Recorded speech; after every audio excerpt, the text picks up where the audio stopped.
Yes, looks great. Good, because I was playing with things and I have everything but that up. So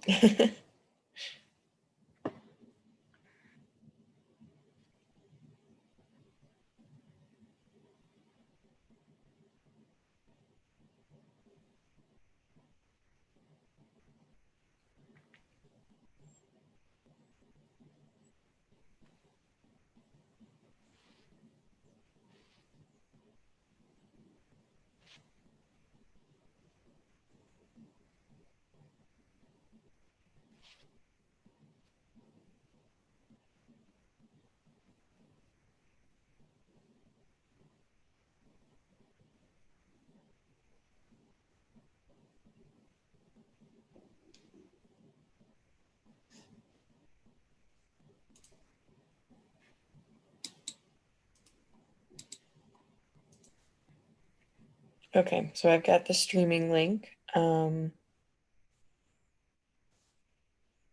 Making you the host again.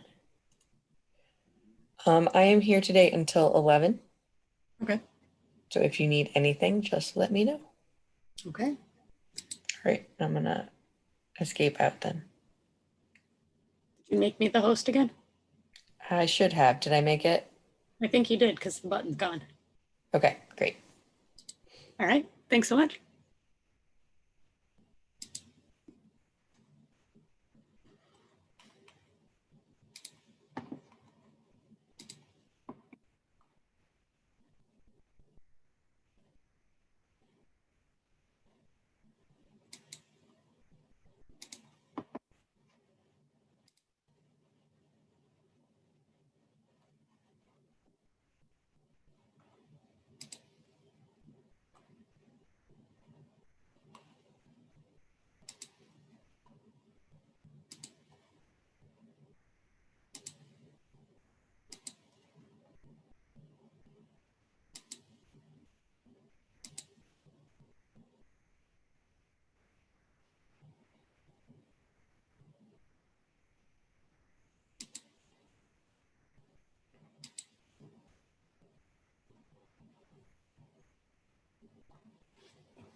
Morning, Kelly.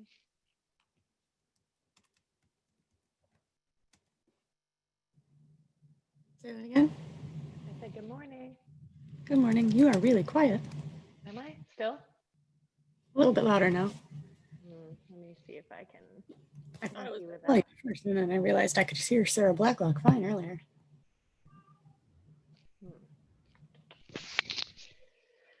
Let's see.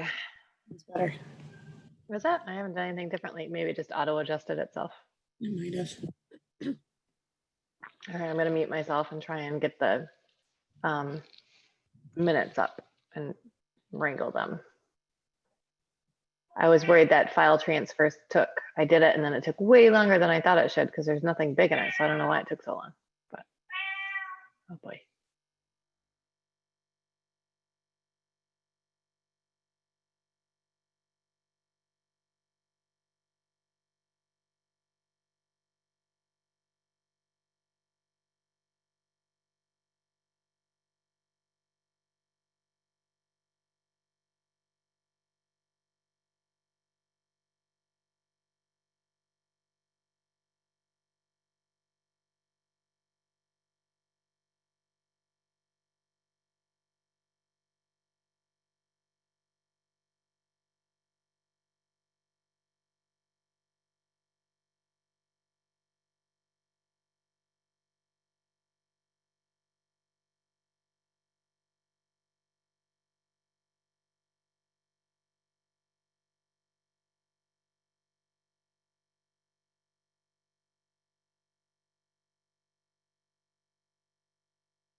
Hey, good morning, everybody. Morning, good morning.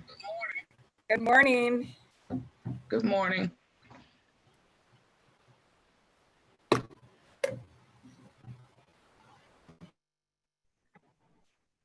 Morning. Sorry, I'm moving today. So I'll probably have my video stopped and you'll just notice me frantically cleaning stuff. Okay. We've been quarantining in a 2-bedroom apartment, so I'm really excited to leave. No. 2 kids, 2 dogs, husband, 900 square feet. This is not working.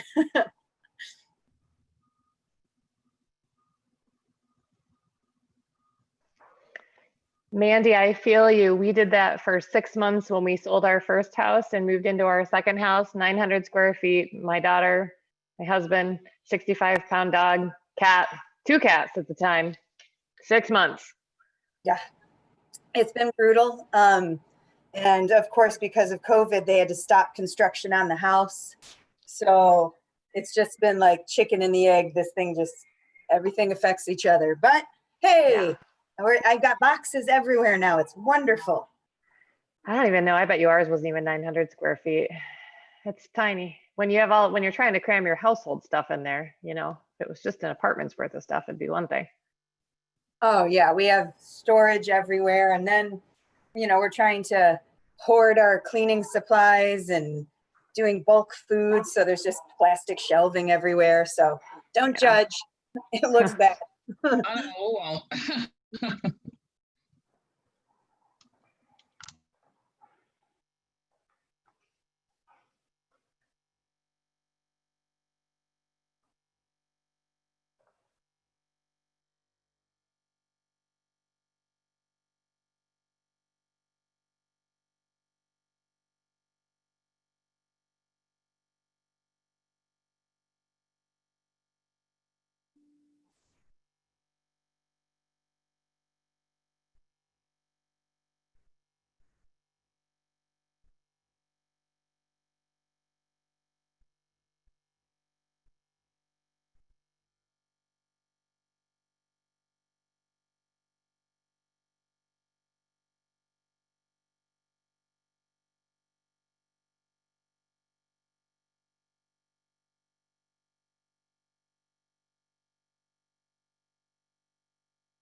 I just have to say good morning. Hi, everybody. Good morning. I love to hear your voices. Good morning. I love all your faces.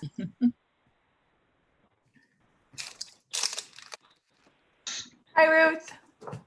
I know. Are you eating breakfast too? Yeah, I know. I'll try not to chew too obnoxiously in front of you guys. Everybody, happy to see you.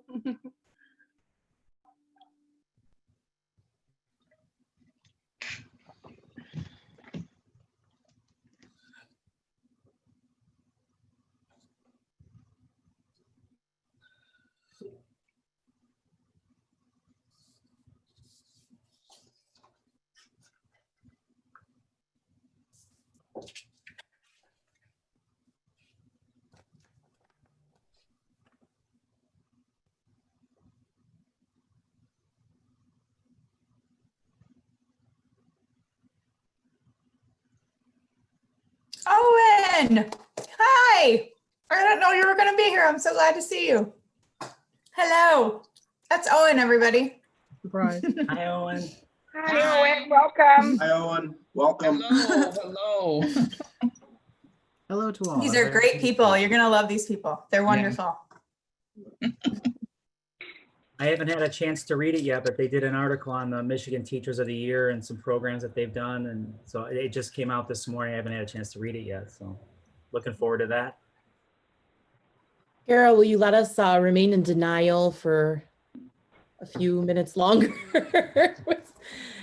Can't fathom that we're going to lose you. It's all right. You can't really get rid of me, right, Angela?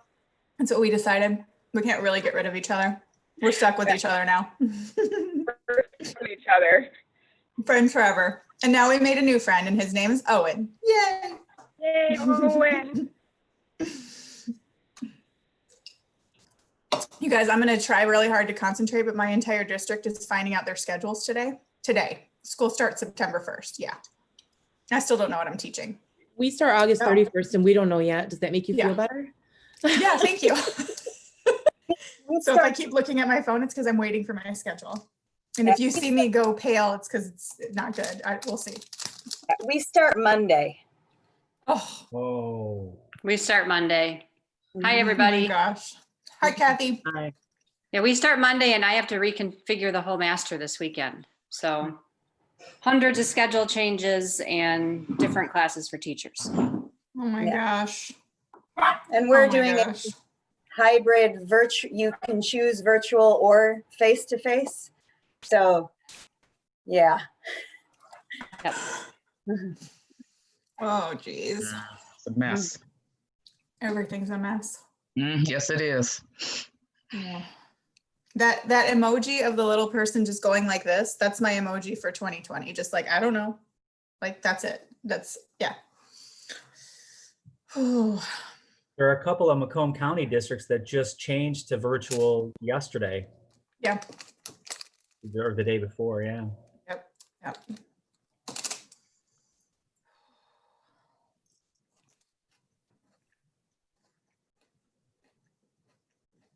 Well, Kathy, I'm impressed you're here with all that work that you have ahead of you.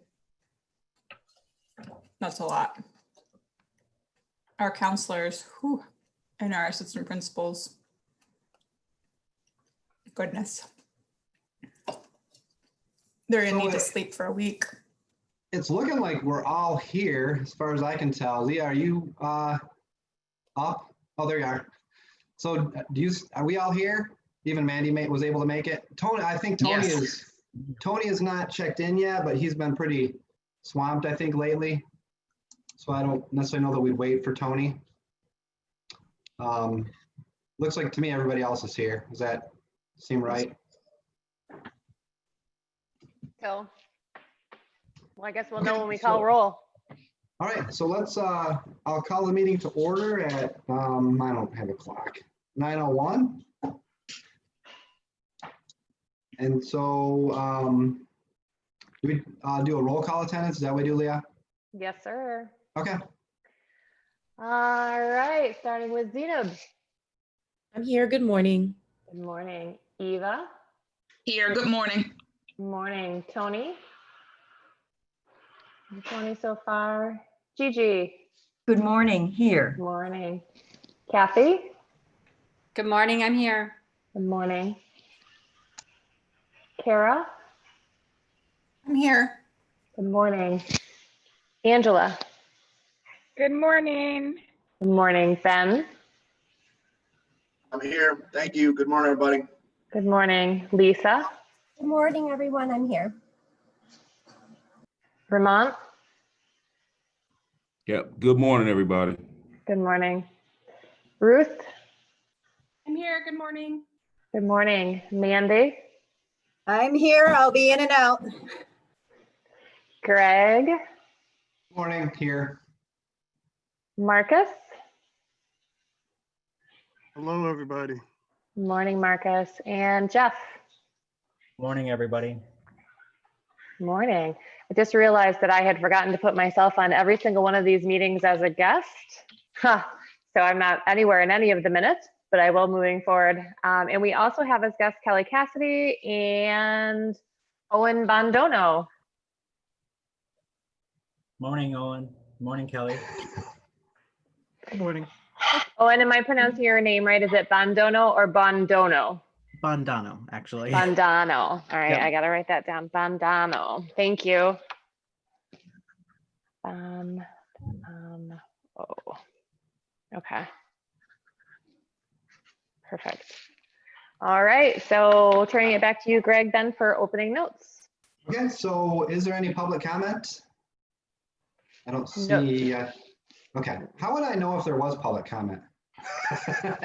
You would assume that I would tell you in advance because I Okay. check before we log on. Okay, thanks. But it doesn't hurt to ask, just in case I have forgotten. Yeah, all right. So seeing no public comment, we'll move on to the next item on the agenda, review and approval of July minutes. Let's, before we do that, welcome Owen. So there was a little bit of timing confusion. Owen, I don't think has officially been named to the council, although you know, the EO makes it clear that the teacher of the year is sitting on the council. So we'll welcome Owen briefly. Owen, if you want to introduce yourself, we'll make sure we focus on Kara at the end of the meeting so we can say goodbye and give her an appropriate send off. And then Owen, once we'll just treat you as a guest. So you're welcome to stay in the meeting, participate as needed. We're going to kind of figure out next steps. So it's actually good timing that you're able to join because you'll have a little bit of a glimpse of what we're looking for. But just kind of, even though you're technically a guest, feel free to participate as you want. So go ahead and want to introduce yourself briefly. Sure. So my name is Owen Bondano. I am the upcoming Michigan Teacher of the Year. I teach 9th grade English in Oak Park, Michigan. I will be entering my 6th year of teaching this year. What else? Let's see. I'm a Michigander born and raised. I grew up in Shelby Township. I currently, though, live across the border in Windsor. I married a Canadian, so now I'm over here. I don't know what else is pertinent at the moment, but that's a little bit about me. Hi, it's nice to meet everybody, and I'm really excited to see how this council functions and what cool and interesting stuff we can do. So, Thanks, Owen. Is there any room left in Canada? Just asking for a friend. All right, I'm just joking. This is a public meeting. We're being recorded. I love America, for the record. So next, so Jeff Whittle is going to ask for a minor amendment to the meeting agenda. So we'll take care of that in a moment. But before that, I think Leah was able to find the July minutes. So if you weren't able to find them to review them, they are up now they're in the shared folder in the same usual place, Leah. They are, Kelly, if you could, I can't screen share. Can you give me access, please? And I can also put them up real quick. If anybody tried to access what was in the folder for June minutes, you would have discovered they were blank, so that would not have helped you. The correct ones are in there now. Let's see.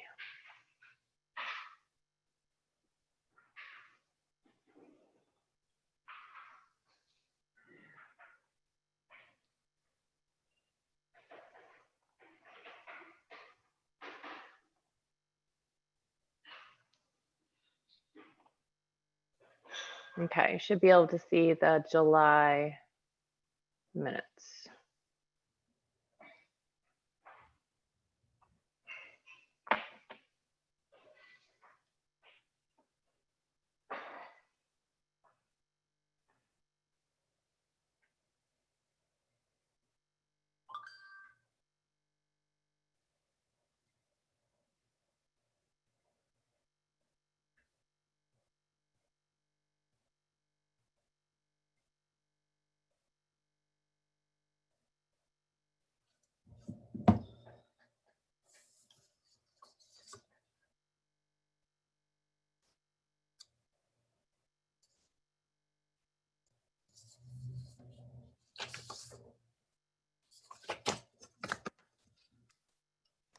So as we go through the end of those on the screen share, did anyone have anything in the minutes that needed to be edited? Any moves to edit the minutes? Okay, well, if anyone's comfortable, we could have a motion to approve the July minutes as published in the shared folder. I move to approve the minutes. I want to get on the agenda, or I want to get on the minutes for today because it's my last one. So I'll move to approve the minutes. Second. It's Ben. Thanks, Ben. Any discussion? Oh, Ruth's waving her hand. Okay, I was looking through things. It did say that I was absent at the beginning, and I think I was late. And so if you can maybe change that to say that I was present, that would be good. Thanks, Ruth.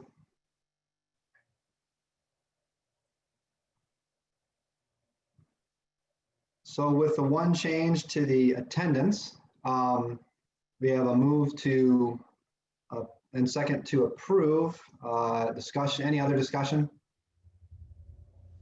Okay, so Leah, do we, Sorry, I was going back. Ruth, I just want to know, it only says you were absent for the first vote, which would be correct. You're marked as present at the top and you were marked for future votes.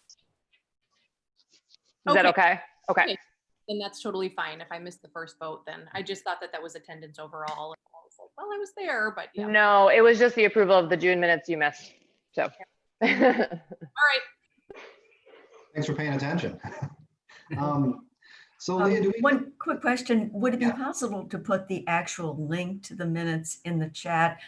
I'm having a little trouble navigating some subfolders on the Google Drive. You got it. Gigi, Thank as you. I'm doing that, I will tell you that I was going through trying to move, we're having to transfer all of our documents off of our shared drive. And on our shared drive alone for this committee, there are 471 documents. And that is not even all of them because there's a whole bunch of them on Google Drive. So I feel you and not being able to find things. Thank you. Yeah. So Leah, do we do this? Have we been doing this as roll call? Yeah. Okay. So let me navigate back to my, Okay. oh my Thanks. gosh, sorry. My cat's gonna help with this. I can hear her. Okay, so review and approval of the July minutes. So we'll take that to a vote. Zainab, Yes. Eva, Yes. Kara, Yes. Tony arrived yet? Tony has not arrived yet. Gigi, Yes. Kathy, Yes. Angela, Yes. Ben, Yes. Lisa, Yes. Ramon, Yes. Ruth, Yes. Mandy, Yes. Greg, Yep. Marcus, Yes. Jeff. Yes. Okay. Okay, thanks. So we did have, I published the agenda and then sometimes things come up. So I think this could be kind of a model moving forward. So if I send out the agenda and it turns out after I publish that, that something comes up that's urgent that you want us to address. This isn't like a typical, we're not like a corporate board where this isn't my agenda and I'm trying to control the, the way things work. So Jeff reached out to me and then he had a little edit or addition to the meeting. So Jeff, did you want to propose editing the agenda and then we'll move forward with that? I would like to make a motion to edit the agenda. Okay. So do you want to, can you describe what the item is? Yeah, I wanted to read something to the council, and then Greg and I decided that, or he offered up maybe 10 or 15 minutes of discussion. It's really just about support. It's about support staff. Okay. So you moved to amend the agenda. Kara, do you want to second that one? Yes, I will. I will second that. I really appreciate it, everybody. So, oh, sure. So I know we've been doing roll call for votes. For this one, should we still do that, Leah, to play it safe? So I am all for moving toward the yays, nays, abstention as a group, because you can very clearly hear the nays and abstentions if there are any, and typically we vote unanimously, but whatever Okay. you are comfortable with, I will do it either way. So for this one, since it's not really a big decision, let's just, I'll ask for anyone who wants to abstain or vote nay to indicate by unmuting, saying nay, and raising your hand right now. So Greg, I would recommend, because you also want to record the yay, so I would ask everybody to unmute, call yays, let everybody respond, call nays, let there be silence, call abstention, let there be silence, if you don't mind if I make a friendly that's good. recommendation. Okay, so at this point, anyone all in favor of the motion, if you could unmute, say yay, and if you could raise your hand, just so there's a visual there as well. So on the count of three, go ahead and do that. 1, 2, 3. Yay. Yay. Yay. Yay. Yay. And any opposed, please the same, unmute and indicate by raising your hand. Seeing none, the motion to amend carries. So that amendment will go in right now. So it looks like Jeff, the floor, is that right, Leah? Yep, just noting Tony's absence from the vote still recorded for the minutes. Okay. So Jeff, the floor is yours. So when I spoke to Jeff, I know that a couple of you have meetings definitely by 1. So I said, we'll just limit this to 15 minutes. If at 15 minutes we're not done, we'll just figure out how to follow up later. So I'm gonna actually put us on the timer here, which we don't usually do, but probably should do more often. So sorry, Jeff, the floor is yours. Okay, thank you very much, Greg. Thank you very much, Greg, and the council for allowing me to address you. As a council, we have addressed some important issues, and to be part of this body with you has been one of the highlights in my 29-year career as a special education paraprofessional. In the last few months, however, there has been some very disappointing matters for support staff, and I hope this body can give pause to consider a few things. As important contributors to schools and students, we don't feel respected or acknowledged. As evidence, during COVID, many articles and stories have been shared that never mention support staff, story after story, article after article. The struggle for teachers and admins are acknowledged without mentioning the parallel struggle for support staff. This is not just me or my perception. I have spoken with paraprofessionals all over our state and throughout the country. The 2020 budget fix highlights this matter. $500 will be given to teachers as hazard pay. Do they deserve it? Absolutely. Of course they do. But all educators deserve it. As one paraprofessional from Michigan told me, their superintendent said to the support staff, if they wanted to get paid, they would come into the building and serve meals directly to the cars without any PPE given to them. All the support staff did show up and perform that duty. The district's teachers were at home developing their online programs. A huge job for sure, and I am not diminishing or downplaying that at all. How do you think every single support staff across the state feels right now? And then when the checks are delivered, the teachers will be talking about it to the further chagrin of support staff and the value of their positions. This will only serve to further minimize the work they do in the building and on the buses for their districts. How many schools have elaborate celebration on National Teachers Day? What do they do for Paraprofessional Appreciation Day? From the pairs I have spoken to, not much. In 2021, it's April 2nd. I was talking to a superintendent a couple years ago. It was a month or two after Michigan schools had closed for a week because of cold weather and snow. He was proud to tell me how the district had put together food and supply bags for the support staff to come in and pick up. Think about that. They are hourly and they are not getting paid, and their wages are so low. The district performed a wonderful gesture, but the paraprofessionals had to swallow their pride and go into the school and pick up donated supplies. On this council, when presented a pathway to help elevate paraprofessionals, experienced a diversified group of educators, and address the teacher shortage, in the end, it could not see its way to be supported. After working on that for over 2 years, it was devastating, about as much as seeing the support staff not offered hazard pay. The paraprofessionals, the teachers' pathways, checked every box we were tasked to do. A student cadet program was preferred, a great program, but yet again, leaving behind experienced educators already working in the schools every day. All educators are not shown the respect they deserve. For support staff, it is even worse. Districts and teachers will say, we cannot do this without you, but when it gets down to it, we are repeatedly overlooked. Support staff deserve to be respected and acknowledged for the important work they provide students, districts, and their communities. I know that you on this council feel the same way.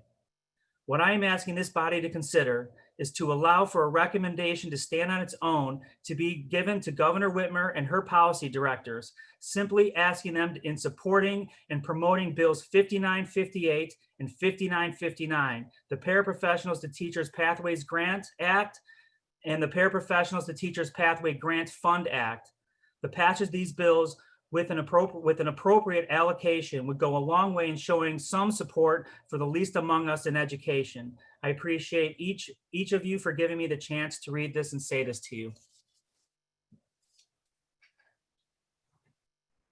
Greg, can you please read for me one more time the request? I didn't get it verbatim and I'd like to get it verbatim. So what I'm asking is, I mean, I don't know if it's a recommendation or an allocate or a resolution, but I would like for, I'm asking for a recommendation to stand its own to be given to Governor Whitmer and her policy directors, simply asking them in supporting and promoting bills 5958 and 5959, which is the Paraprofessionals to Teachers Pathways Grant Act and the Paraprofessional to Teachers Pathway Grant Fund Act. There was something about the part I missed is the financial support, financial allocation. So the passage of these bills with an appropriate allocation would go a long way in showing support for the least among us in education. Thank you. Okay, so thanks, Jeff. So when Jeff and I spoke, there are kind of two different ways I think we could approach this. So Jeff, jump in here if I'm getting this wrong, but I think one possibility is that Jeff kind of shares what he just read, which is, to me, sounds pretty good to go. With us, we kind of have a chance to look at it between now and September, and then we can vote after having reviewed it. Jeff, is that what we had kind of talked about, or is that timeline too slow? Yeah, I mean, that's fine, but I just didn't know if on my end, if I needed to write up a very specific thing for us to vote on, or what the council would like it to look like if I was, so I don't know really how to do this going forward. If the council even liked what I read and wanted to proceed, I guess we'd have to talk about that. Okay, yeah, so we don't need action right now. We could vote in September. So at this point, I'll kind of mute myself again if we want to have some discussion. We're at about 10 minutes left, so we have some time to figure out what we want to do with Jeff's proposal. Well, before I mute myself, sorry. Jeff, I'm going to tell you, I was watching my local school board's meeting just this past week, because we still don't have our plans past October yet. But my principal in Williamston High School, when he was given credit for making sure families were fed during the summer, he went out of his way. He said, look, that's not me. That's our parapros doing all that work.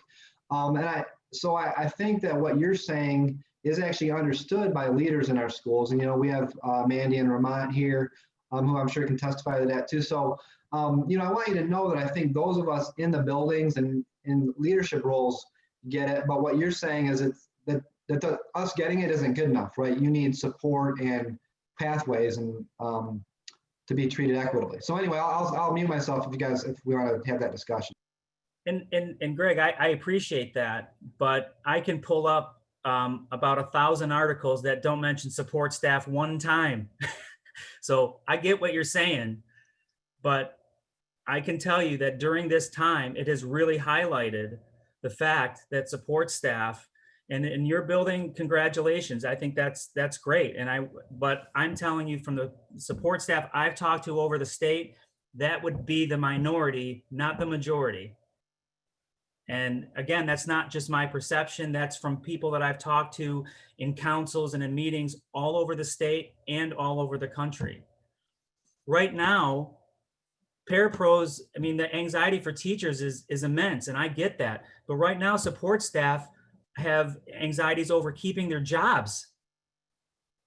I just read an article the other day. There's a district is looking at laying off a bunch of support staff, include paraprofessionals and transportation, because they're going virtual, so they don't need the bus drivers. In my home city, they laid off 12 paraprofessionals. So my larger point is that, I guess, giving congratulations and all that is, at your board meeting is good. And I hate talking like this because I don't know what this sounds like, but I appreciate that. But this is something that these bills are something that we can actually do that's tangible. And imagine the gut punch, and just put yourself in my position as the only parapro on this. You guys are all getting $500. I was in there every day, and we're not getting it. And then the double gut punch is going to come in 2 or 3 months when the checks are actually delivered. I think this is a good opportunity for us to really, dig deep into empathy. And Jeff, I agree with you in so many levels on this. And Greg, my district is similar to yours as far as the recognition of parapros, but I do believe you, Jeff, in we're the minority and not the majority. And when I think about everything that you see on YouTube or TikToks and things like that, it's I don't know if I've ever seen a TikTok on parapros and praising them, to be honest with you, right?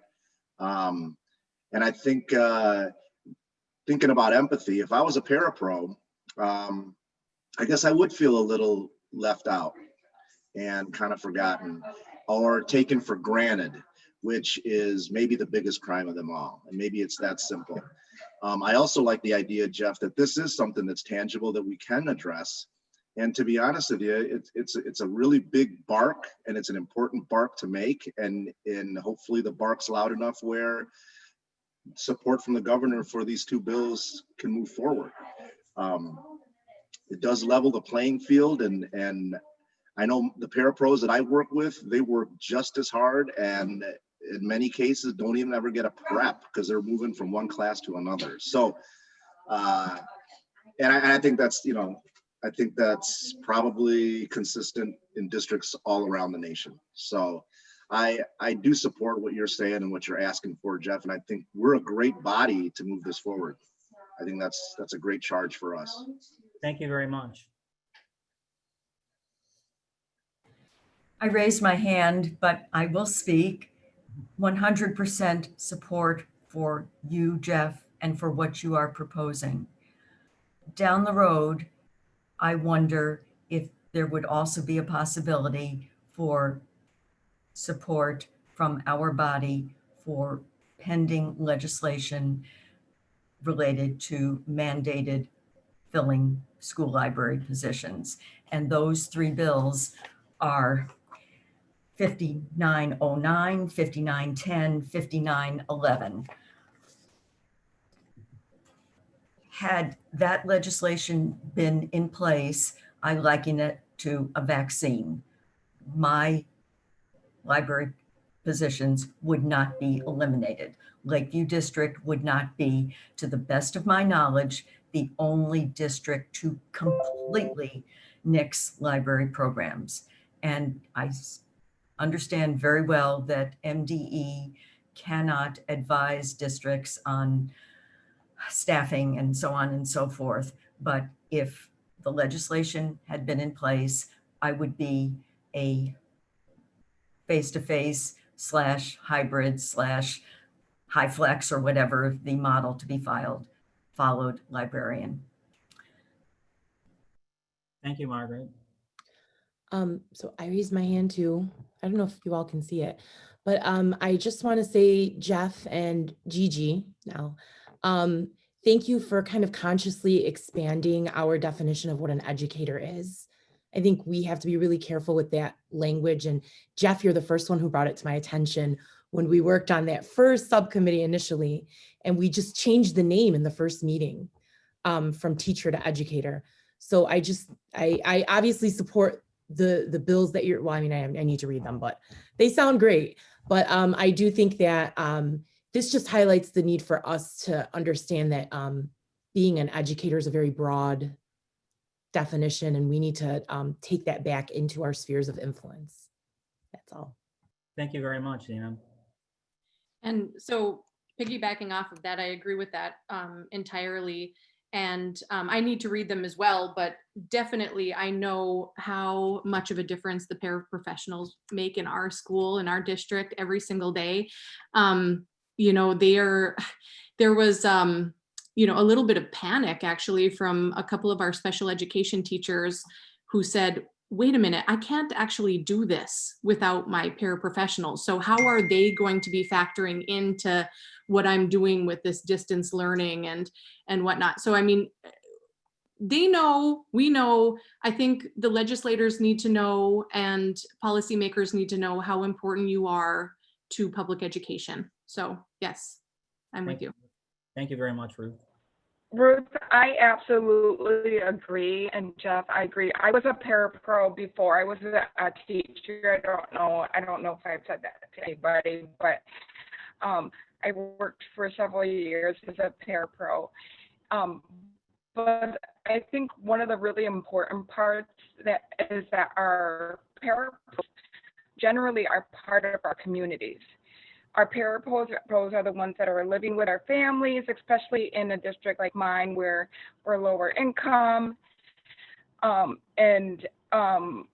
can't do my job as an ESL teacher or as a bilingual teacher without the amazing resources in my immigrant community of the people who are language experts and their community experts.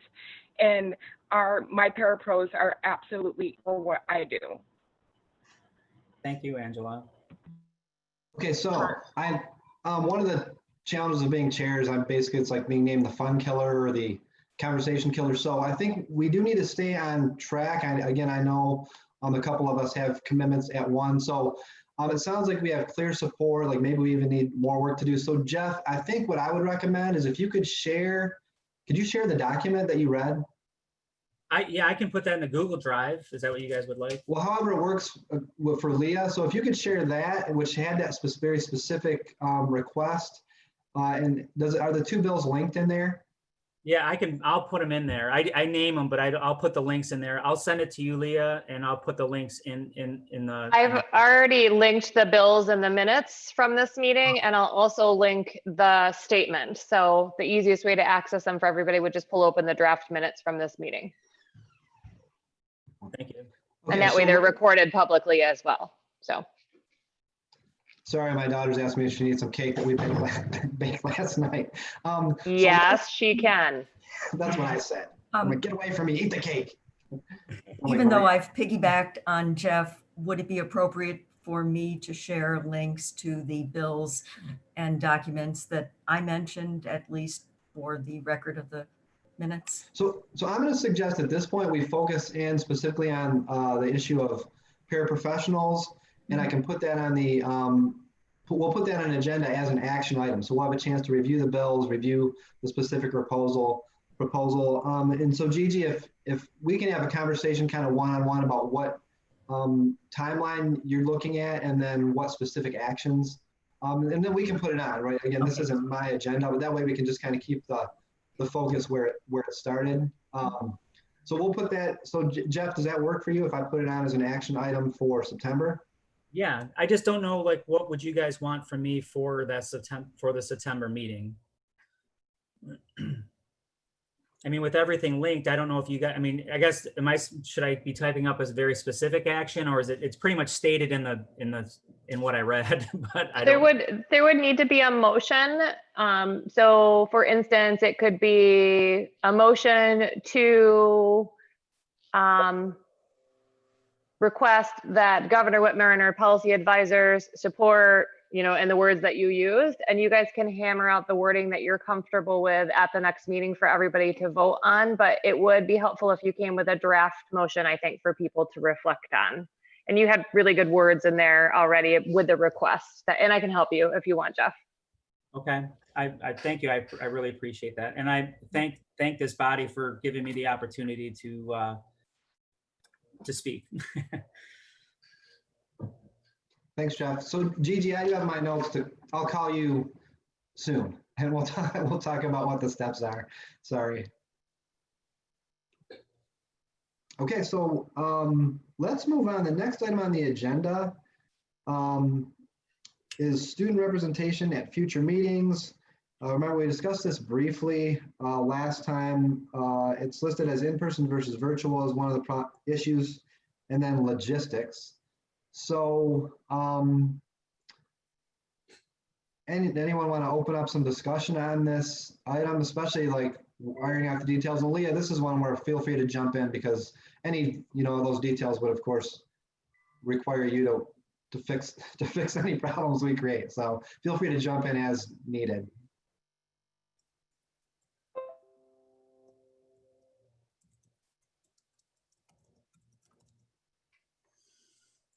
So sorry. So anyone who has thoughts on how to have student representation, or even if it's would be a benefit to the group, feel free to jump in right now. What do we mean by student representation? Do you mean like having a teenager, like a high school student, as a real member, or do you mean having them be guests, or having them be part of an initiative? I'm not sure. I don't know where this came from, okay, or like what the purpose is. Okay, so yeah, so I'll back up. So I noticed when I was on that advisory council, the governor appointed a student rep on that council, and that student rep, to be honest, didn't contribute a whole lot. Obviously, for a kid in high school, it's a little intimidating to have these in a meeting, but I think it does kind of give it a different feel. So the idea would be for them, not to be standing members, but my concept and again, this was just a concept, so that's what we would kind of iron out right now, was maybe for each one of us to kind of rotate, just like we were supposed to with location.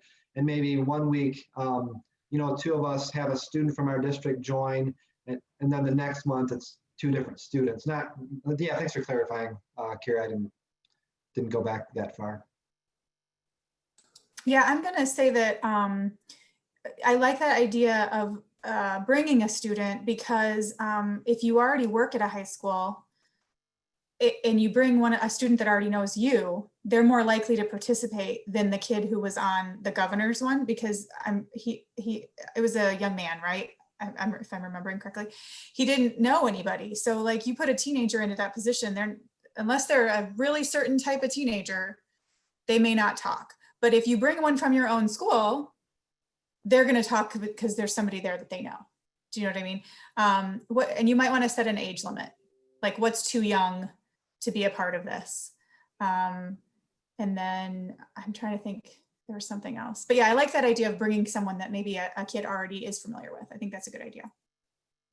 So a couple of the, Greg, I think you mentioned when we had earlier conversations about that, one of the things that you thought might be important was to have students see a group of educators involved in a policy process, because they don't always get to see that. And so, because what I had said is, it's kind of a long day for a student who may or may not be interested in the full day's worth of content. Maybe virtually, even if we're meeting in person, having them virtually attend for the portions of the meeting where you want their opinion. So I think the purpose is really important. Do you want their feedback, or do you want them to be engaged in seeing the process and how it works, and another role that educators play? So I think, because that helps with the logistics and the goals, I think. I don't know who was next. Am I okay to talk? Okay. I was thinking a little bit about this over the last few weeks, and I'm always trying to figure out like how we can maximize our impact. And I'm wondering if we could, instead of just one person or one person regionally, if we invited student council leadership, like leaders in high schools or middle schools, to join us maybe for like a pre-session or for part of our meeting, and then an after session, and talk to a whole group of students. And then the next time have somebody else from another region, but have maybe a body watch us instead of, or whoever, you know, from a student council, maybe their executive board or something, so that we impact more people. So just a thought. I have a thought too. I do have to say that I think we need to give high school students more credit. I think that they would really enjoy participating in a full day of meeting with us and talking about education, even if they're just sitting and listening most of the time. But what I envision, what I think would be really cool, is that the student that we invite, we make them give us a presentation, you know, like a 10-minute, you know, some sort of presentation on how they feel about educational issues. And then they get put on the agenda. And so they're there as like kind of a guest speaker is what it would be. And then we can have some discussion that goes around that. And then otherwise they can just sit there and just be silent observers of how this process works. And I think that that would benefit us as well as the student tremendously.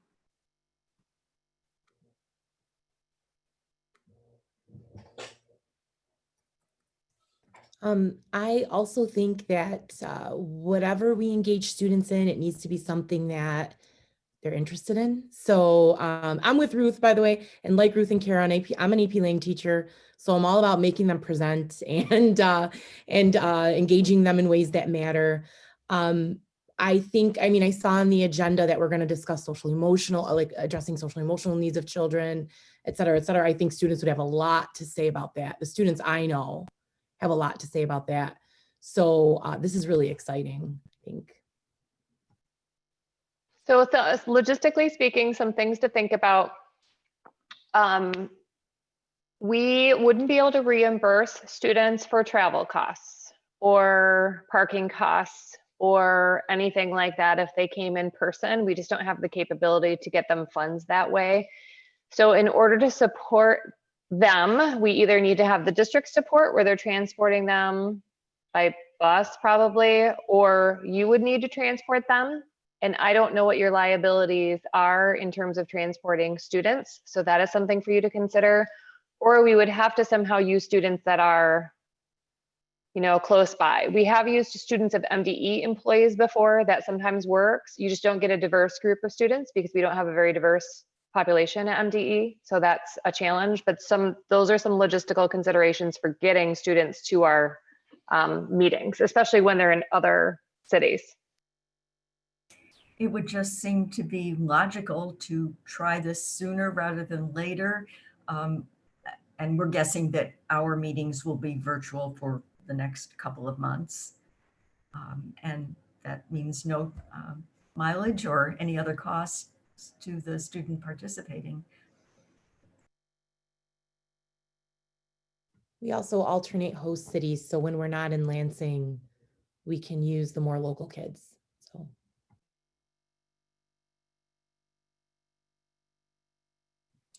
Yeah, I love that idea. If you guys, I won't be with you, sorry. If you get to go back to cities again and school districts, having a student from that district come and talk about what's going on in that district or how they're feeling about educational issues, I think would be really powerful and help us to get to know what's going on around the state even more than we have from each other, you know, from I've had my eyes opened to a counselor's perspective and a paraprofessional's perspective and all that. And now we're going to get some student perspective too from around the state. I think that would be really incredible. My district, I could drive a kid. There's just a paper you fill out. So that is a possibility, like for some districts. I don't know, maybe not everybody does that, but we are sometimes able to transport kids. So that's something to keep in mind too. And you could find out.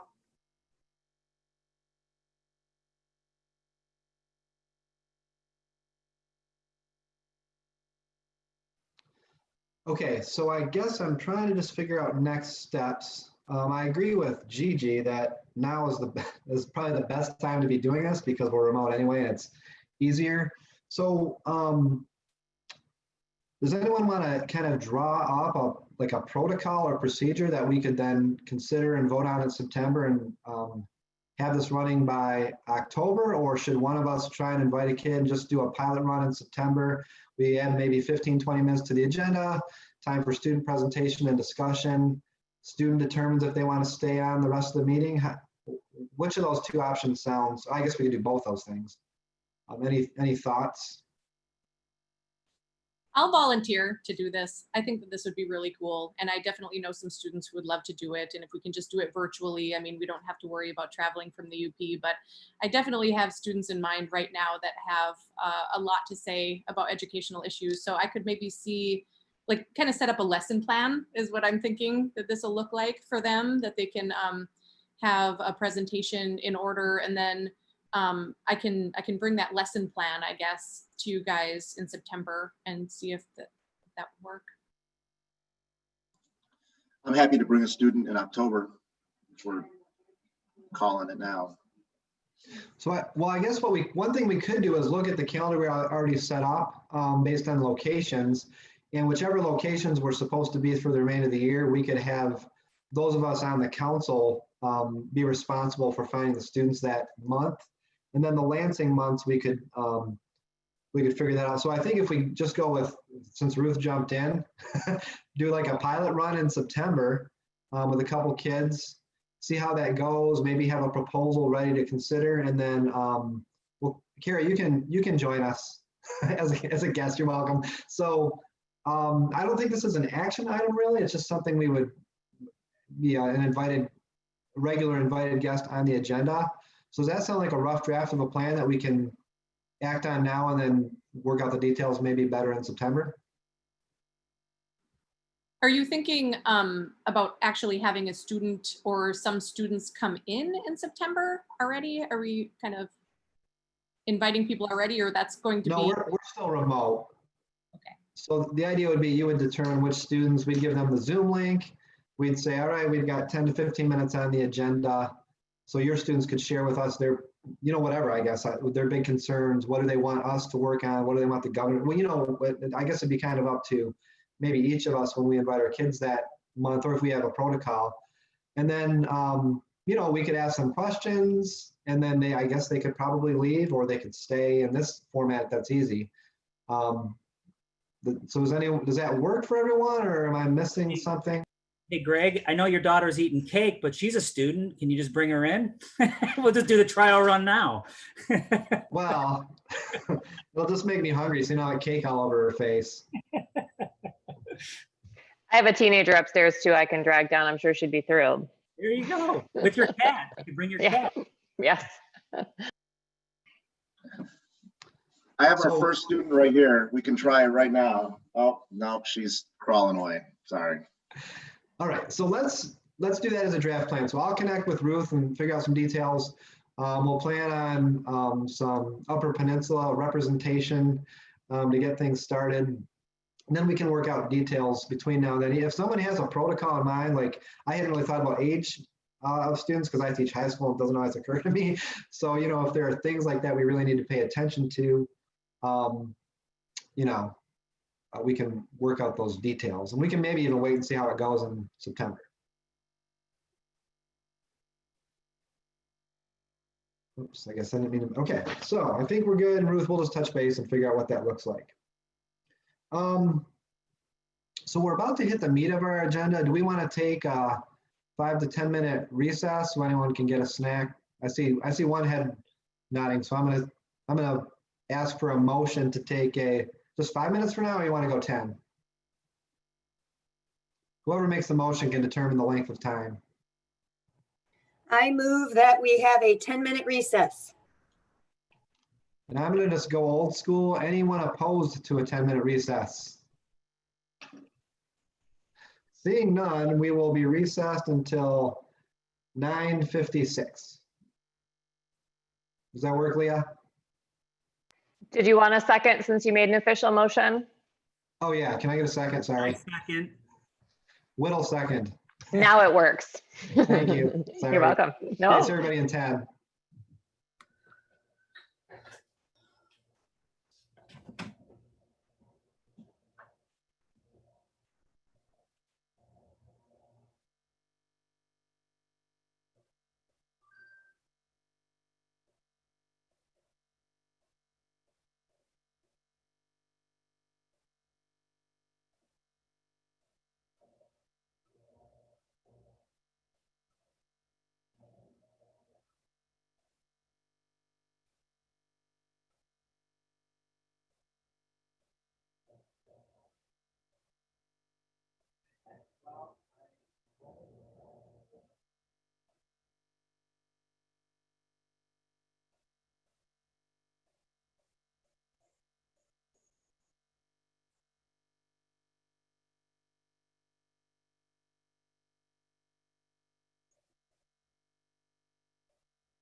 So as you return, if you could just turn your screens on so we know who is back.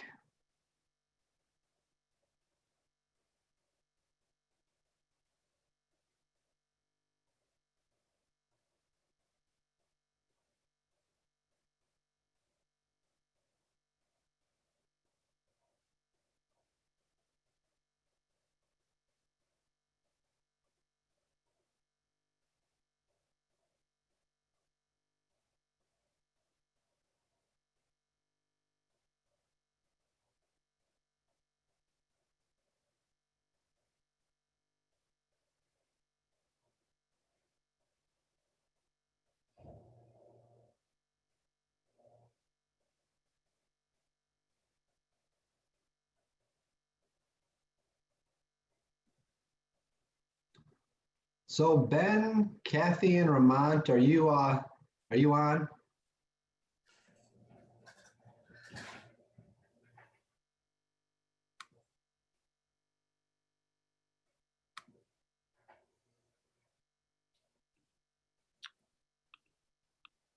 Okay, I am now. Yeah, me too. Sorry, really having some internet issues. Sorry. I did a load of laundry and made cheesy eggs for Catherine. Did some laundry and ate some cake. Wow, that's impressive. Yeah. All right, looks like we're all back. I don't have to move to reconvene, right, Leah? It's part of the deal. I don't think so. Why don't you go ahead and I'll check on that officially though. Okay, so we are reconvened at 9:58. So we won't vote on that. Okay, so the next item on the agenda is what we're going to do next. So I put on the agenda which issues do we take up next, and we had discussed safety in the classroom, emphasizing teacher safety, but overall safety as well, trauma-informed practices, and social emotional learning. And that came out of, if you remember, a while ago before we dealt with the MMC and third grade reading stuff, we had spent some time, Mandy kind of led the way to collect what issues we were concerned with. And we had a lot of them. I think we had upwards of 20 different things. And then at some point, I think we narrowed it down to these three, and then we had the MMC, third grade reading law, and then the pandemic. So I just want to make sure at this point, this is kind of organizational. So, if those are the three issues that we want, we can kind of move forward and discuss how to approach them. If there's something that I missed or an issue, something that's changed where we want to rethink what we take up next, or if it's maybe just one thing instead of three. So that's kind of what this time is for. So it might get a little bit messy, but I don't really think there's any other way to make sure we, take the next steps that we all agree will be best for us. So any thoughts? Go ahead. Yeah, and I'm sorry, I'm not really looking at the participant list because I can't see that in the screen time. So I think with our group, it's probably easy if we just raise our hand on the screen. I see one there. So go ahead, Jeff. Just a quick amendment. Could it be safety in the classroom for educators instead of teachers? Because parapros are. Yes, done. Sorry. Sorry to be a pain in the butt. Go ahead, Ben. So I love the social emotional piece. I just wonder if right now all hands are on deck for that. I know I see it all over the place, including my district, where the social emotional piece is kind of being really spotlighted. Now, moving forward, whether or not we're able to walk the walk, that's yet to be seen. I feel like we did a nice job addressing that issue as we finished the school year last year. And I know that was one of the front running topics that are discussed in districts, including mine. So I just wonder if that one is one that there's already a lot of superhero work on. And maybe that's one that we don't need to address as a council, but it's still one of my favorite topics to consider and never put on the back burner. Yeah, go ahead, Marcus. Yeah, in the light of, the 100-pound elephant in the room, if we have like a standing committee to address the pandemic, Because right now it feels like the Hunger Games. All these schools are opening up and we're just waiting for a count. The district that I'm in, Detroit, we're conducting a safety strike to address what Jeff was saying, because teachers didn't feel safe, parapros didn't feel safe. The parents were like, if schools were so safe, why are we meeting in Zoom for our board meetings? So you got that obvious thing. And then on top of that, in the city of Detroit, we have like the highest rates of the COVID. So if we like examine that through like a standing committee, because that's going to be with us for the entire duration of this year into the next year. It's not going anywhere. And in fact, it might get more intense as we enter the phase of the flu in October and November. So this is like something we're gonna have to pay attention to. So that way we won't end up like Major League Baseball. We want to end up more like the bubble in the NBA, where it's like contained and controlled. Because right now, it seems like it's just a wildfire waiting to happen.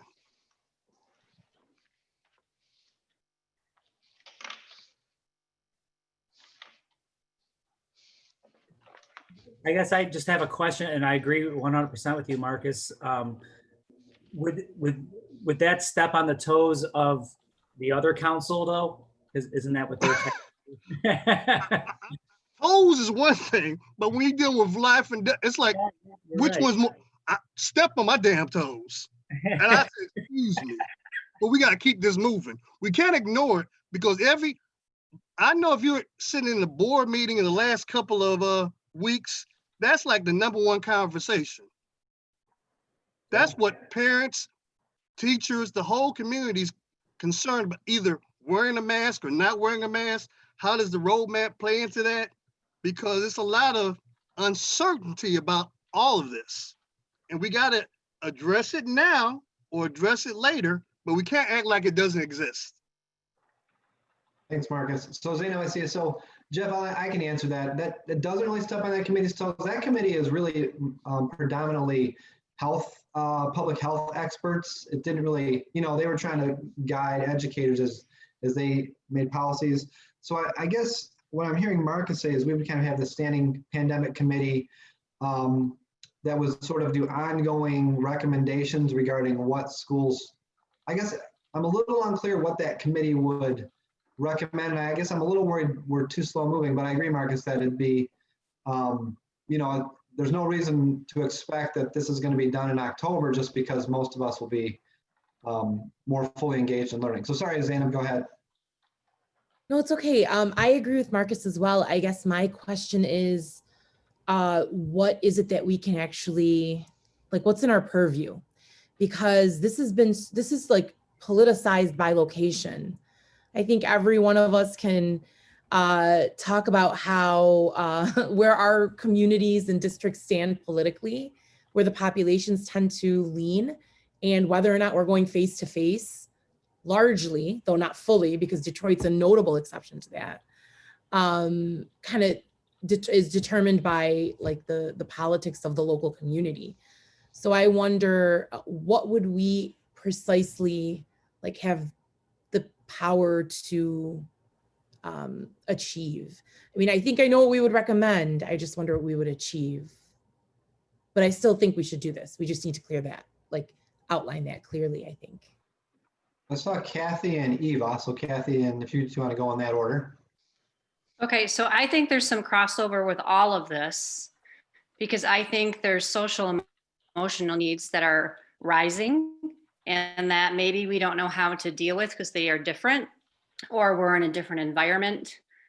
So I think there is some good discussion that could be made, as well as maybe some educational resources for teachers. I mean, just like we were talking about earlier, counselors are not mandated in any building. So I understand what Jeff and Gigi were talking about. My district, we have some counselors, we have some social workers, but often they're the first to go. So many districts I know don't even have counselors. So I think it's important for educators to also be trained on what can they do, like through distance learning, or how are they going to manage when they're working with students.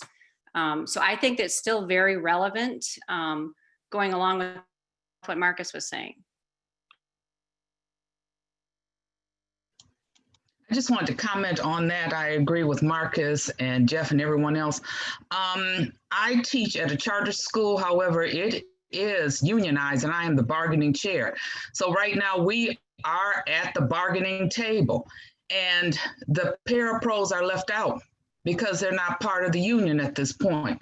So the anxiety is not only high for the teachers, it's high for the parapros, it's high for the lunch people, it's high for the bus driver, everyone. So, you know, right now, this is a serious topic.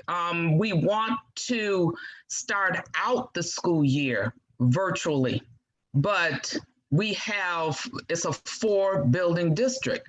So we have principals telling their staff different things. So we want to know that the materials are purchased, that the air quality is the way it's supposed to be. In the building I'm at, the windows don't open. So there's, at that point, high anxiety for everyone. No one wants to go back. So it is very important because if the topic is safety for teachers in the classroom, there you go, right there. And I just read in the Detroit News and the Free Press where there are some schools that have opened and then there's COVID cases now being found. So it's a very important topic. It's an emotional topic, it's a social topic, and it is a safety topic.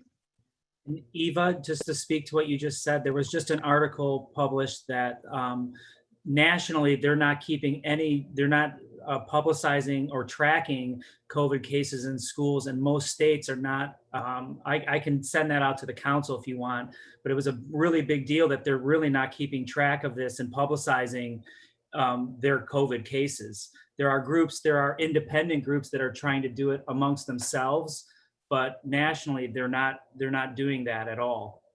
I can send that out if you guys want. Are you talking about the one in Michigan where it's like 20 cases, but they're saying they can't report out? They did it by counties. Yeah. Is that the report you're talking about? Yeah, and they're also saying that nationally they're not doing it at all. I'll put it in the chat. I'll go grab it and put it in the chat.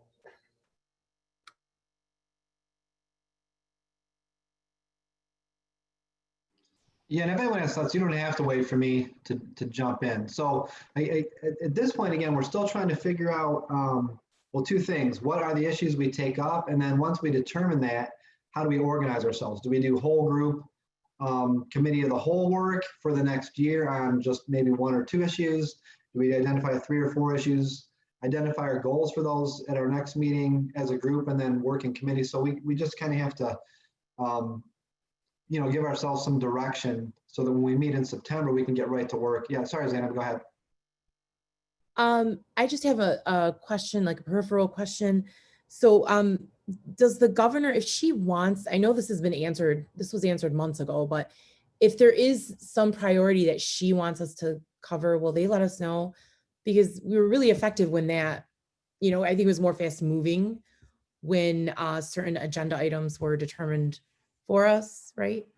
So would they weigh in and let us know, or are you completely self-determined at this point? Well, every time so we meet and then I kind of take our feedback and I try and put together an agenda for the next month based on that feedback.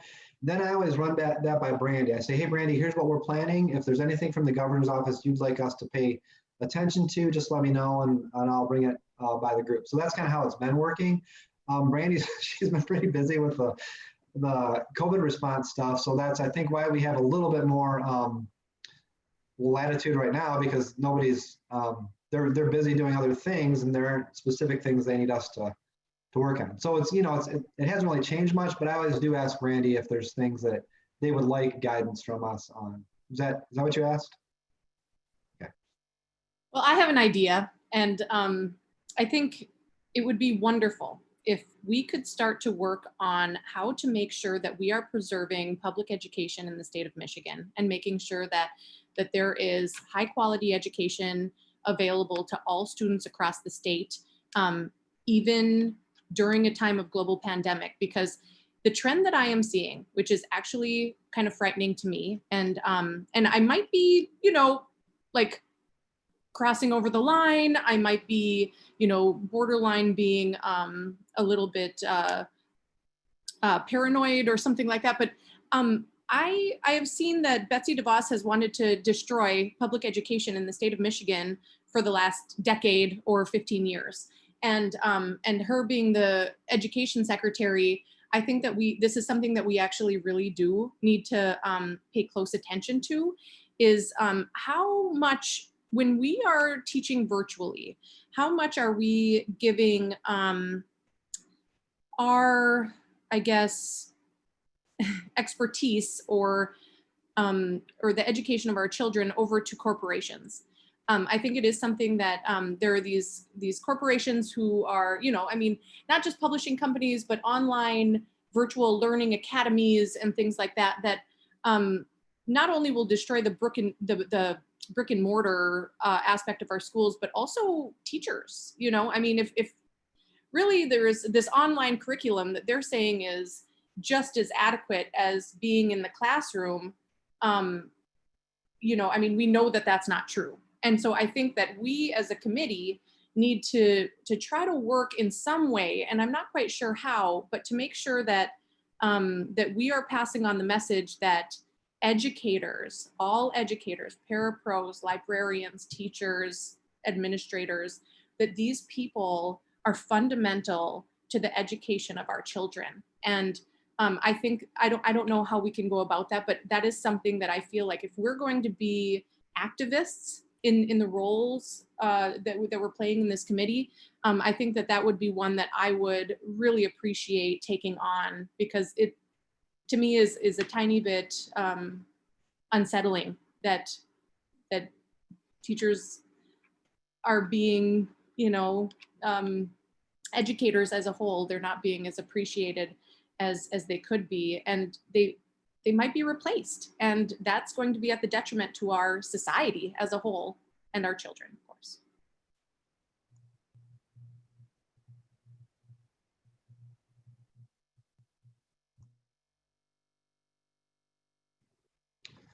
So, Ruth, would that be like a separate resolution, I guess? So I jotted down notes. At first, when you started talking, I was thinking about equity, right? So we're talking about the idea of providing equity to kids and then recognizing the role that as public educators we serve and making sure there's equitable access to opportunities. So you could almost have like an equity committee where you would highlight what all the different, I guess I'm not sure exactly what we would do with your idea. I mean, what I was hearing from Ruth, now correct me if I'm wrong, you're like saying create like a through line about preserving public education in the midst of a pandemic, kind of like the situation with the post office. The post office, we got this clown that's trying to like destroy it when you need it the most.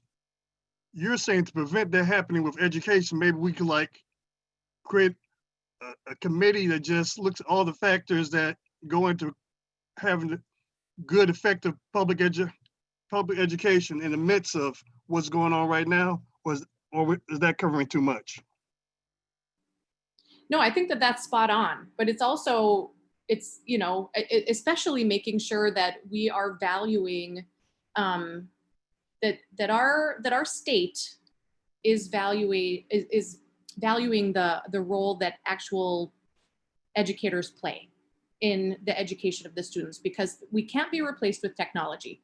We know that to be true, or I believe that to be true. So I don't know if you guys agree with that, but I think that if we start at least promoting that, the fact that that we can't be replaced by, I don't know, some sort of online platform in which there's somebody just sort of monitoring the fact that they're getting the homework done or something like that, without actual educators who are skilled in pedagogy and dealing with actual human beings. I think taking that away is going to be a detriment to our education. And I know that Betsy DeVos is pushing for in-person education, which I think is just, I don't know. I don't know what her agenda is there. That's kind of just, it's strange. But at the same time, I think what's going on is that there are people that want to make money off of education. And of course they want to privatize it.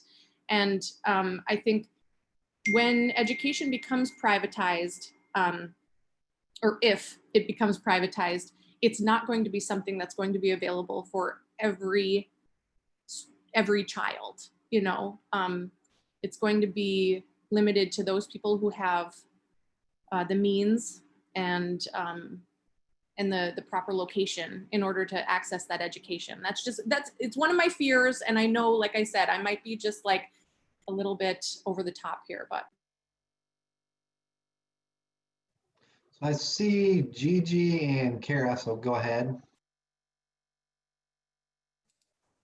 Go ahead, Gigi, you go first. Good. Following up on this excellent idea, Ruth, again, reflecting on my particular situation, our district has reached out to a for-profit company that will be handling 6-8 virtual learning. And there is no interaction. It's pretty much, you know, straight online, what we used to call a correspondence course. As we move forward with hybrid or online learning, at least for the foreseeable upcoming year, there needs to be guidelines and standards in place, and the kind of underlying fundamentals are the values of public education. So we've had recommendations from the Return to Learning Emergency Council, what it takes to open up the schools in the various phases. I think there has to be something very concrete as to what constitutes quality online instruction, and this needs to be staffed by public school employees. So I'm kind of listening to what everyone's saying, and if we are a task-oriented group, that's what we've been doing for our whole first year together, is getting into committees and then completing, giving advice to the governor. And so I'm wondering if moving forward, you all might want to consider something similar to a PR push, where you look at what schools are and districts are doing, and you look at different success stories that are coming out, the work of parapros, the work of counselors, the work of media specialists, the work of teachers, and we start kind of gathering some of those stories. And maybe we have a committee of, I don't know if it would be committee of the whole. I feel like, just from my perspective, we do better work when we're in smaller committees, because committee of the whole, with the whole Open Meetings Act and the quorum, all of that stuff, it gets a little bogged down. So maybe a smaller group could do it, but just kind of gathering stories and then advising the governor, here's what's going on in the state from an educator perspective. Here are all the amazing things teachers and parapros and counselors and all of us are doing, administrators, everybody are doing to uplift public education. Look at what all these public educators are doing. And then she could use that, you know, however she wanted to, maybe not at all, but I just feel like that might be, it might make you all feel a little bit of hope. And it also might serve to educate a broader group about what we're actually going to be doing over the next however many months. So just an idea of like an actual task that you might want to tackle, just for consideration. See Mandy's hand up. Mandy, do you have a new house now? No, we're still packing. Oh, okay. But as I'm listening, and I appreciate this group so much, and I also know that all the decisions that school districts are making, it feels like we're ripping each other apart. And in the media, it's going to be like that so much more, because this is a high focus media. I just got off the phone with a reporter like during our break. And as we go back to school, it's going to be hyper focused on what schools are doing. And it could easily go negative every time with the choices that are being made, because we are in an era where educators at all levels are being attacked. And for whatever purposes that exists, if this group can work on getting out stories and media and advice and advisement to unite us and celebrate the decisions we're making and have a positive effect on the viewpoint of public education, I think that would be an amazing amount of work to do. I think that that's great, Mandy. Ramon, I saw you waving your hand there. Yeah. So a couple of things. I've just been sitting back and listening. And I think this speaks to Jeff's point earlier, and what Ruth was pointing out and what Mandy just pointed out. I think right now we educators, and I mean all of us, no matter what position you hold, we no longer have a voice in what happens in education. If the last bills that were just passed, the return to learn bills, if you notice some of the superintendents associations or administrations associations response to those bills were that there was no input given to those bills from educators. I believe this council was started so that it would give educators a voice in some of the decisions that were being made in Lansing, because prior to Governor Whitmer taking office, there was no voice at all. In fact, there was no level of respect for our profession or for the professionals in the profession, and really what it took to educate children on the ground, which is what all of us do, quite frankly. So with that being said, I just think maybe we need to look at our topic being educating during a pandemic, and maybe creating subcommittees under that topic, how to address social emotional health, how to educate face-to-face, how to educate online, and so forth, and any other topics we can come up with, so that we give ourselves a voice during this pandemic.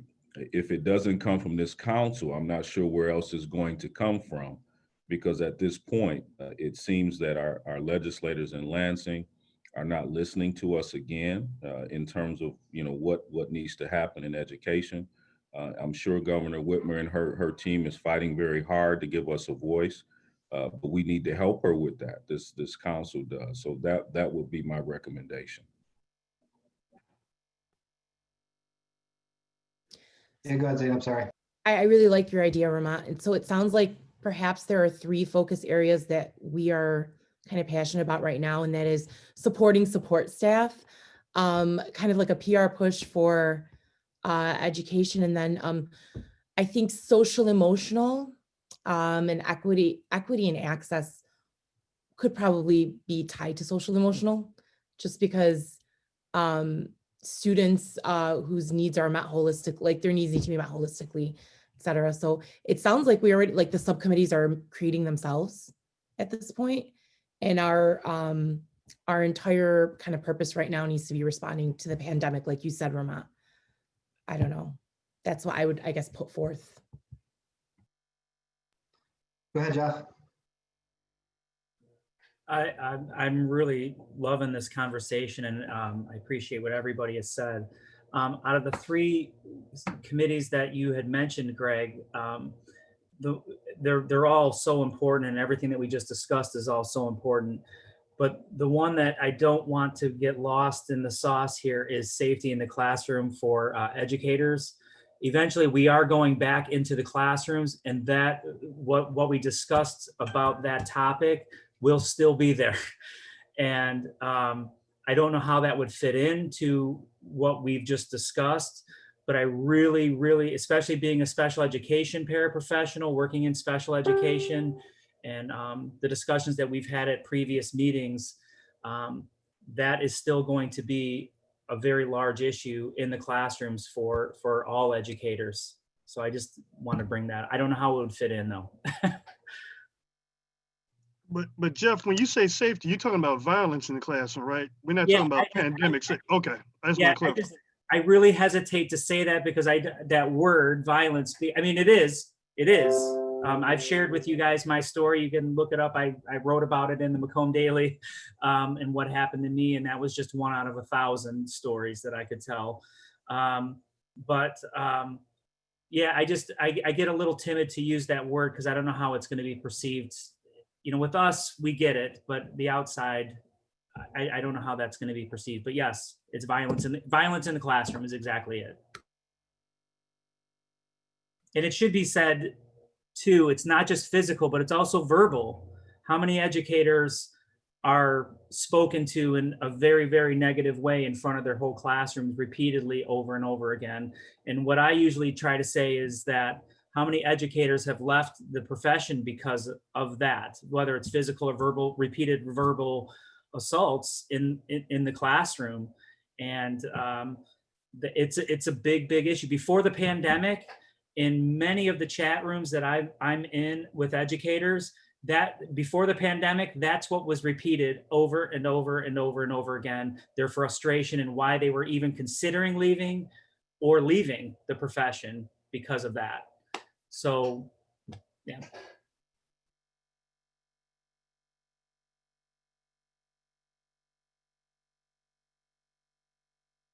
Okay, so I'm still trying to conceptualize how the committees work. So I think what Kara mentioned earlier is important. So we know that when we work in smaller groups, we just have a lot more freedom in terms of how we communicate. We can actually get work done faster because we don't have to follow the Open Meetings Act as carefully. So I'm trying to, I've got all these sticky notes now all over the place, and I'm losing track of which committees seem to be forming, but right now I have written down maybe a committee on safety and support in the classroom.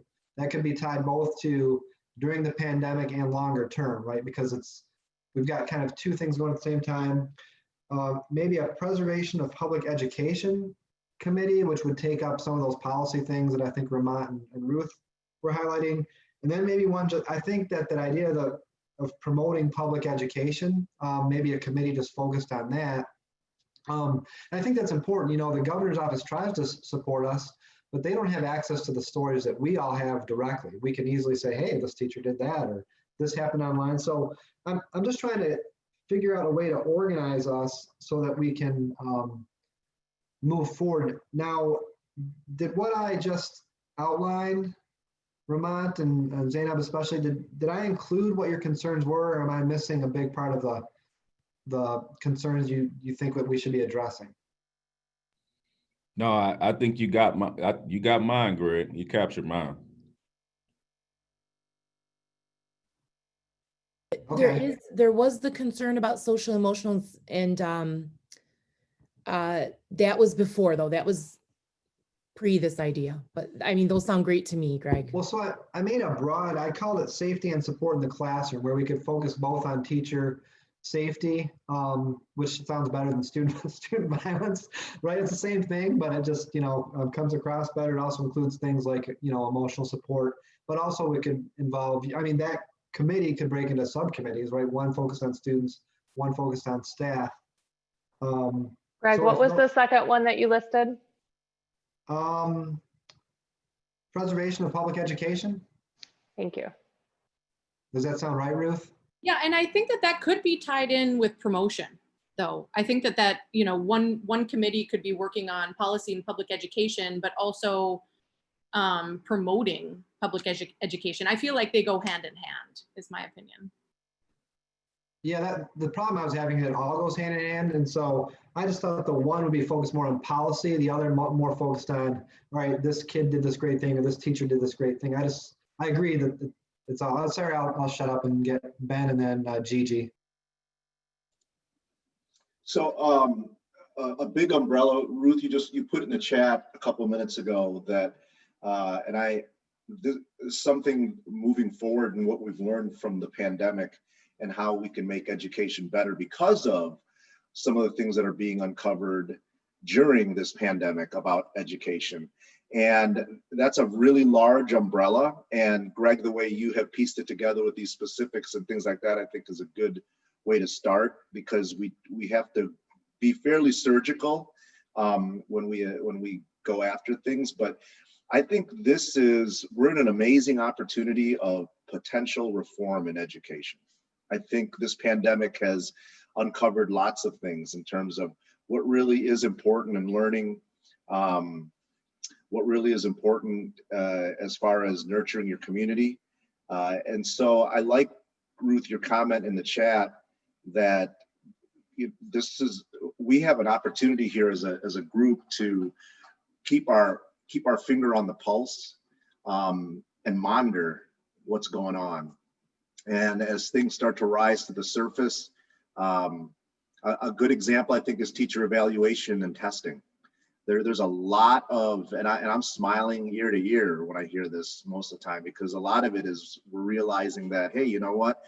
Student growth and teacher evaluation maybe shouldn't be so highly tied into assessment scores and things like that. So that's just one example. But with that said, I think the comment you made, Ruth, is a huge umbrella, and everything that we've been talking about kind of fits under that. But I almost feel like we're in an opportunity to be an awesome, awesome watchdog for what's about to transpire as far as what we're seeing, and we're already seeing it. So.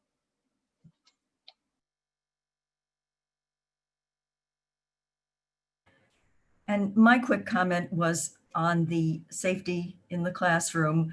I gather now that that was looking more to the actual face-to-face classroom and concern of physical safety and against violence. There could be then also the incorporation of safety in the online classroom, and that's where we bring in the social emotional learning importance. And of course, that applies to the physical classroom as well. So I think that safety in the classroom for educators can certainly be expanded and cover more than what we originally thought. And great title for the positivity and celebration of public education. Even you're on my right of my screen. Did your hand move, or was I just, did I have my teacher eyes on? No, it did not move. Okay, so I think at this point, what we can do is when this meeting concludes, Leah can help us facilitate. Remember when we first started, we had to ask what committees do people be on, then we had to find chairs. I think at this point we can form those 3 committees between now and September. Then in September, as a whole group, we can all say, all right, if you're on the safety and support in the classroom / learning committee, what do we all want that committee to address? And if you're on the preservation of public education, so we can help establish as a group those goals, and then let those committees go ahead and start doing the I don't know, what do you call that work? Whatever, the work, like we've kind of been doing. But I think at this point, because the governor's office hasn't given us any specifics, we have some time. I felt like we've kind of been rushed a little bit. I think Karen noticed that right away when we had to make the PowerPoint. She's like, well, the other PowerPoints, that I see they have time and experts. And so I think if that works for everyone, we can stick with that structure. And then we'll have say as individuals which committee we seek to be on and who leads those committees, and if we form subcommittees and what the goals. So do we have a plan to move forward right now? Can I make sure I've captured the 3 accurately? Yeah, good luck. So what I have, if I were to send this to you, and I would ask you to sign up and volunteer to chair any of these groups right now, they would read safety and support in the classroom during a pandemic and not during a pandemic, including social emotional learning. That is the first one. Second one is supporting and promoting, celebrating public education, would be 2. And third is policy and preservation of public education. Zainab. I think the second one was more preservation, and then the third was focused on policy. Does that make sense? I think the word celebration, I'm sorry, I'm getting nitpicky here. I think that kind of makes it seem a little fluffy. I just think the second one should be preservation and the third one should be policy. So if I take out celebration, I have supporting and promoting, and then there's a recommendation to do preserving. What words do you all want there? So I think it was, the first one was safety and support. The second one was preservation. Okay. And then the third one was policy. I don't think advisement's kind of clunky, but right, am I right? Like that's our like short and long-term policy goals. Did you read the last two again, Leah? Yep. So right now I've changed them to read preservation of public education and policy of public education.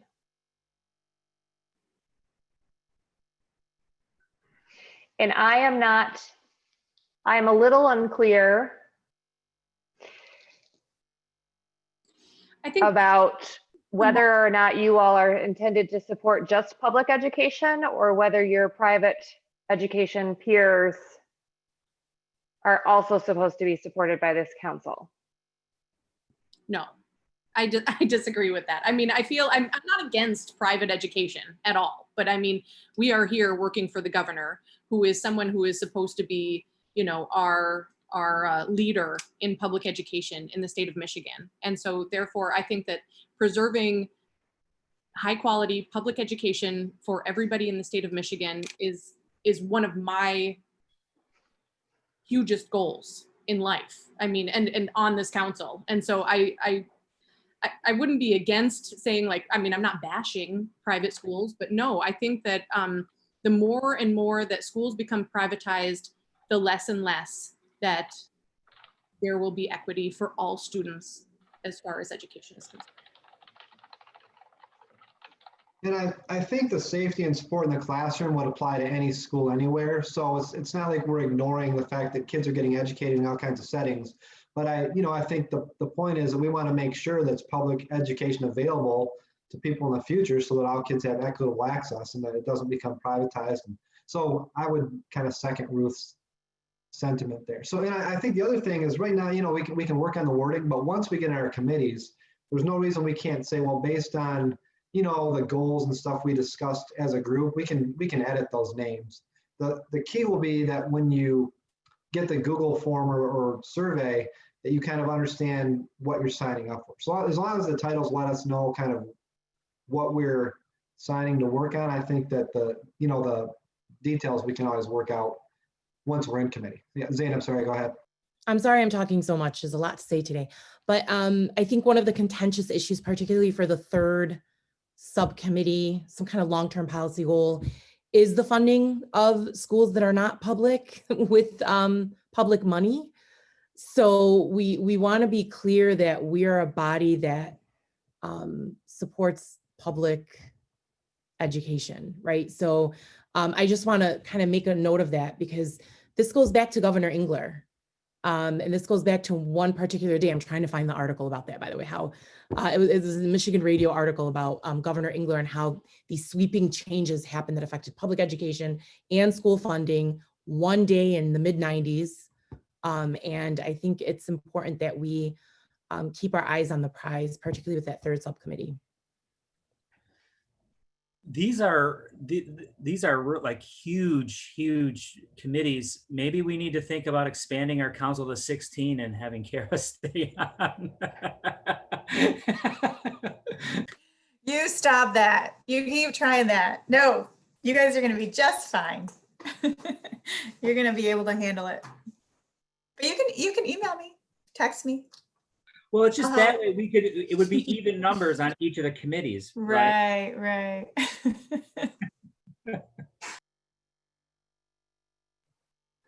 Okay, so Leah, I guess one question. So I think we have a structure. We can always work out those details in September. Leah, I guess that idea of promoting public schools, your office kind of does that, right? You have the monthly newsletter and you've kind of tried to solicit stories. So I guess just really thinking we could probably partner a little bit with what you're already doing and figure out a way to maybe, or do you think we're just reinventing the wheel that you guys are already doing, or we would have you see my question here? No, I absolutely lost your question. Can you try Okay, for me so- one more time? Well, you guys are already working to promote what's happening in our schools. Mhm. So are you saying, would you say we would be able to do something different than what's already happening through your office? Or would we just be working, just reinventing the wheel? How are you connecting what you are all doing here to what we're doing? Well, I felt like that was a kind of a PSA idea, right? Where we would have voices from educators and success stories. But if you don't think there's any, if you don't think it's redundant, then I mean, I like the fact that we already kind of have a plan.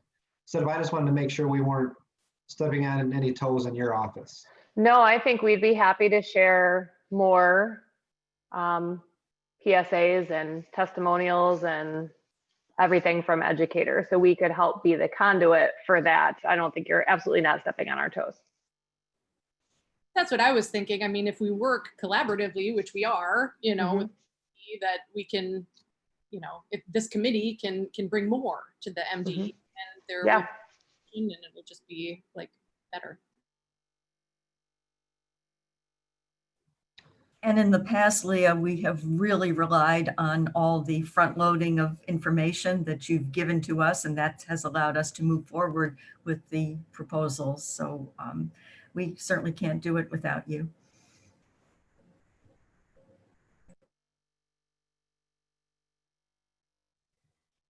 Okay, well, I think at this point, because we have the structure of a path forward, let's move on before that structure collapses while we're working on it.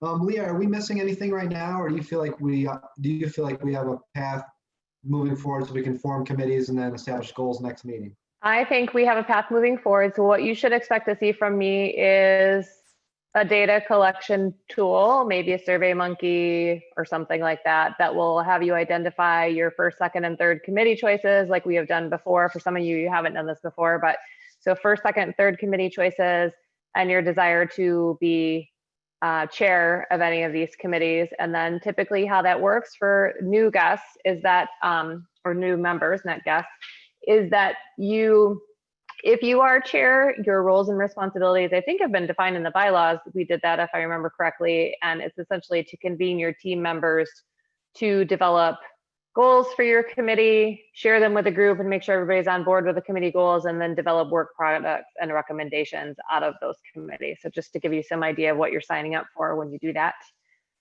Resources like Greg, sorry, Greg, I'm gonna just take a minute because again, Owen and Eva don't necessarily know what they're signing up for as chair. So as Gigi mentioned in the past, if the committee has needed information, I can generally find resources to bring that information to the table. So if you say we want to talk about preservation of or the use of public funds to support private schools, we can probably gather for you how that's currently happening in legislation as evidence to support your goal.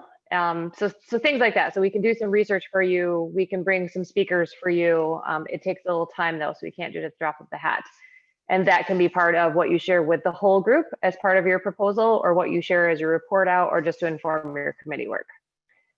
So that is what I will ask for you, and then we'll bring those to probably the next meeting, Greg, the final, our final recommendations around that. I can't remember how we appointed people. Did we appoint them through a motion the last time, or did we just, that's how we did committees? We just. I think you and I kind of looked at the results and we got lucky. It worked out pretty well that first time.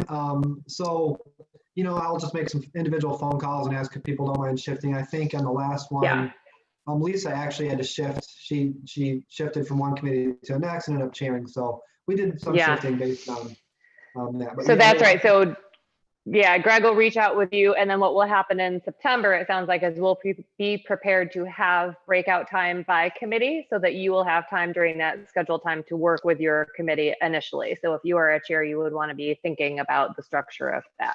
Does that sound right?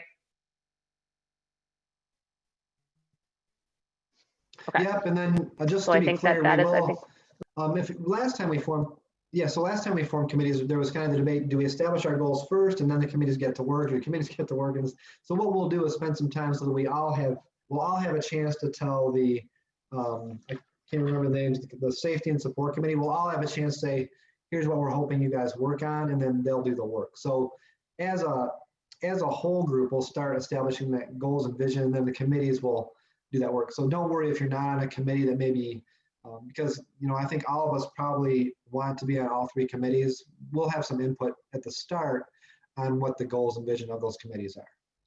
So any other questions or need for clarification on that component moving forward?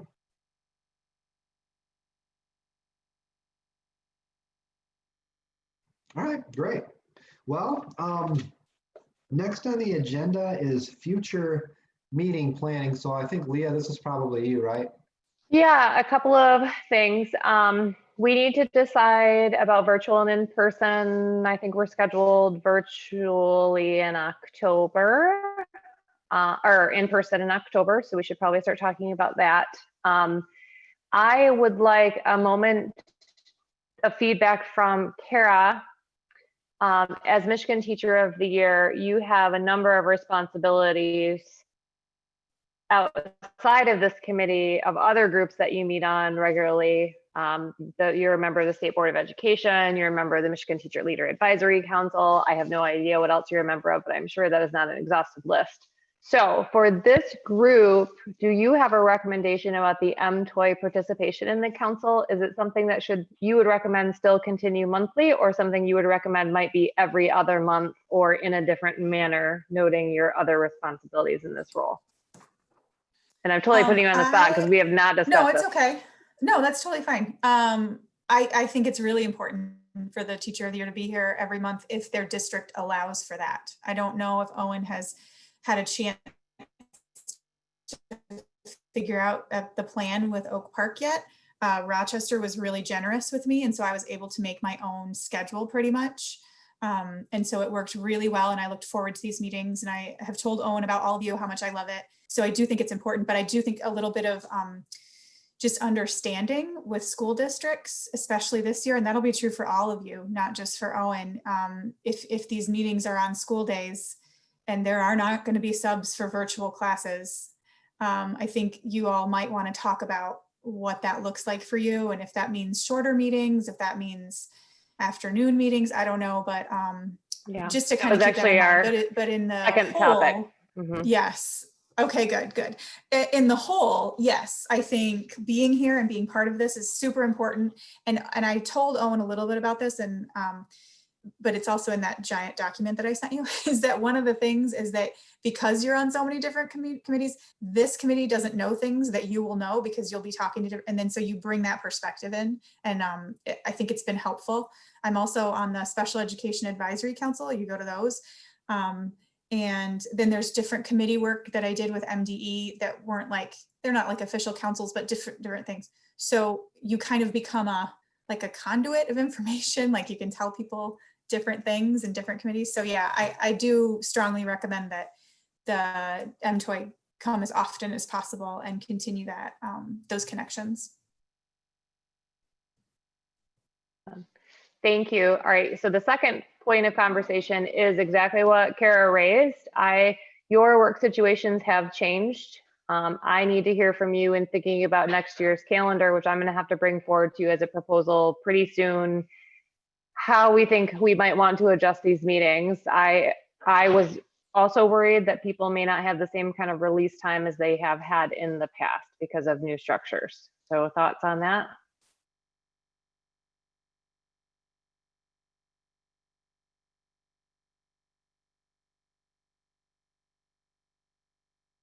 Is it too early and you don't know yet? Yeah, I've not had that discussion. I'll get a hold of my district today and I'll start working on that, but I haven't had that discussion yet. I mean, it was tight for me last year because at my school, we already had 6 vacancies. So whenever I did do it, it was just like the 7th one. So yeah, and I know coming up between the people that's retiring, and it's going to be a huge burden to get extra time off. So you could consider shifting your meeting schedule to begin at the end of the school day and into the evening. I know that poses other problems. Or you could shift it to an evening meeting, which then poses a different set of problems. But I don't know if you want to take time to consider that. Or think about it and we can discuss it again at the next month's meeting. But I'm trying to give us a little bit of time to think about it because it takes a minute to put the calendar together.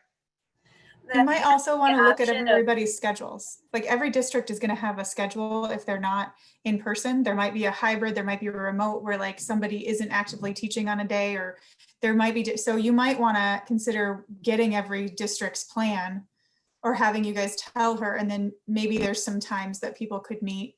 I don't know. I mean, I know there's a lot of you, but like for in my district, while we're remote, Wednesdays are for like individual student meetings, counselor check-ins, special education check-ins. So I'm not teaching my classes on Wednesdays.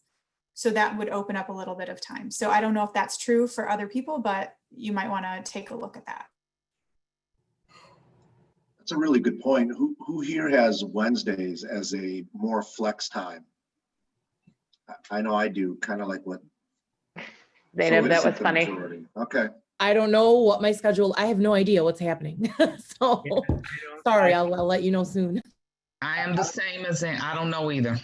Yeah, our district is looking at face-to-face every day. So, but as we found out last week and weeks, it could change today. But that's where we're at right now. That's what I feel like is this is such, it's a little early to know. I know what my district intends to do, but in reality, it's probably not what's going to happen, at least for very long. So it's a tough one to answer. Maybe one sure thing is that October ought to be virtual rather than planning to go up to Lansing.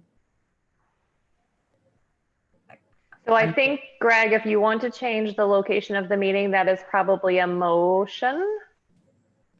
If you could just give me 1 second though, because I am not quite yet prepared in my notes for that motion. So while Leah finds that, should we just agree? Do you find it easier to manage this group, even though it's less time remotely? I guess I'm just wondering, should we just agree right now to stay remote through the end of the year to give ourselves a little bit more predictability? I see some heads nodding. I'm in person already. I have a sub in my room right now with 35 warm bodies. We went back, we made some local press. I know Owen sent me like a little message of sympathy. If no one's opposed, I would move to just go remote through the end of the year. And then we could always, if things get dramatically improved and we get stability in our schedules, we could, amend that calendar again. So can we just discuss if we should just go remote through the end of the year for a moment and then that would help me because the virtual meetings allow me to be in district more often as opposed to having the travel time. So that in trying to schedule with all of our different schedules, it might be helpful to have the virtual option. So Greg, did you want to make a motion and then a second and then move to discussion? Oh yeah, sorry. So I move that we discuss staying Motion remote. to, can I help you? Motion to change the meeting locations to remote through December 2020. I move to do what Leah just said. Perfect. Is there a second? I'll second. Oh. I think Jeff was first. Okay. Okay, so now I think we can discuss.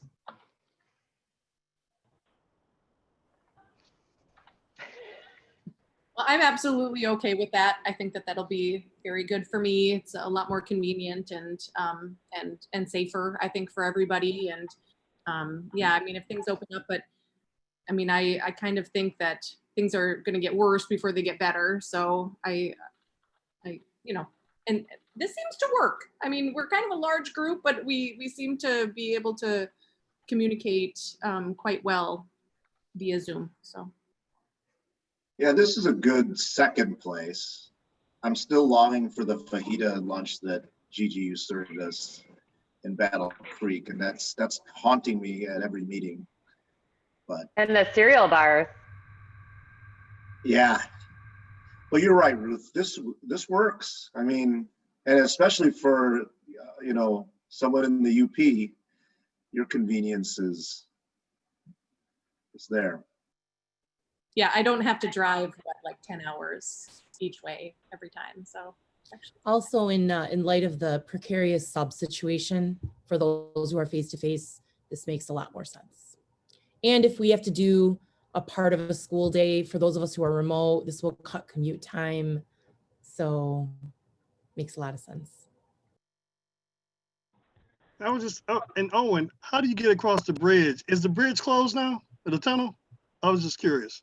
It- So let's vote first. I don't want to lose a chance. I don't want to lose a chance to vote, but then we will make sure we figure out how that border gets crossed. So if there's no more, it sounds like we have a pretty good consensus. So I think I'm comfortable moving for, can I just move for a vote right now, Leah?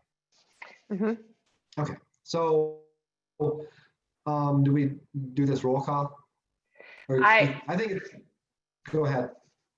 I would say ask for yays, nays, and abstentions. Okay, so all those in favor of meeting remotely through the end of this calendar year, please, and like on the count of three, unmute yourself, say aye, and raise your hand. So 3, 2, 1. Aye. Any opposed? Same procedure. Okay. Well, so and then we can always adjust start times, right, Leah, if we have to, based on people's schedules. Yep. Can you call for abstention as well? Call for what? Oh yeah, any abstain. Okay. And noting that Mandy is absent for the vote. And Tony still. Oh, and Tony still. Thank you. Leah, I don't know if it counts, but Mandy said I vote yes in the chat. I don't think it counts. Okay, just making sure. Mm-hmm. Okay, so Owen, would you like to respond to Marcus's inquiry? I was just going to say the border is technically closed right now, but as I was emailing health officials in Windsor and Ontario for like a month, and finally got one of them to say that a teacher is considered an essential worker, so I am allowed to cross for things if we do things in person, but they are largely closed. Yes. Okay, so the last item on the agenda, other than wrap up and adjourn, is goodbye to Kara. So before we get to that, because I want to make sure we can focus on it instead of any business related stuff. I think, we have a couple new members now. I think on the next agenda, I'm going to plan, I know there's some conversation happening, what's happening when I convene or reconvene the meeting. So I think I'll put on the next agenda, maybe 30 minutes to kind of reconnect and not deal with business. So if anyone has a way they'd like to facilitate that, I remember Ben had us do that paper throwing thing in person when we first met. I do probably need to ask Owen and Eva for some songs to add to that playlist that was put together too. So I'll put that on the agenda. So if you have been kind of, wanting to reconnect a little bit more than we've been able to, even though it'll be a busy September, let's do that. I think I'll also add, it says wrap up and adjourn, but I think I'll be more explicit in the agenda about other items, so that way, like we heard from Gigi and Jeff, where there are these specific things that weren't really built in. So we can kind of, get those things, or maybe there's some things we want Leah to follow up on. So I'll try and adjust the agenda a little bit. So before we get to goodbye to Kara, are there any of those types of items that we just haven't attended to yet, or do you feel like we're good to go for September? Yeah, Gigi. Just checking on the sending out of the recommendations for professional development and the social justice proclamation and materials. Yeah, thank you, Gigi. That was actually on my list under closing notes. So the social justice proclamation and resources were published by the department yesterday, and I'm going to put the link to that in the chat. It'll also be in the minutes, but I'm going to drop it right here for you now. If I can figure out where my chat went. Where did my chat go? Oh, there it is. However, the publishing of the professional learning document is new to me. I did not realize that this council wanted the MDE to publish it formally. When you all approved the motion, it was a recommendation that the governor requested and you sent it there. So is it something, how would you like that distributed?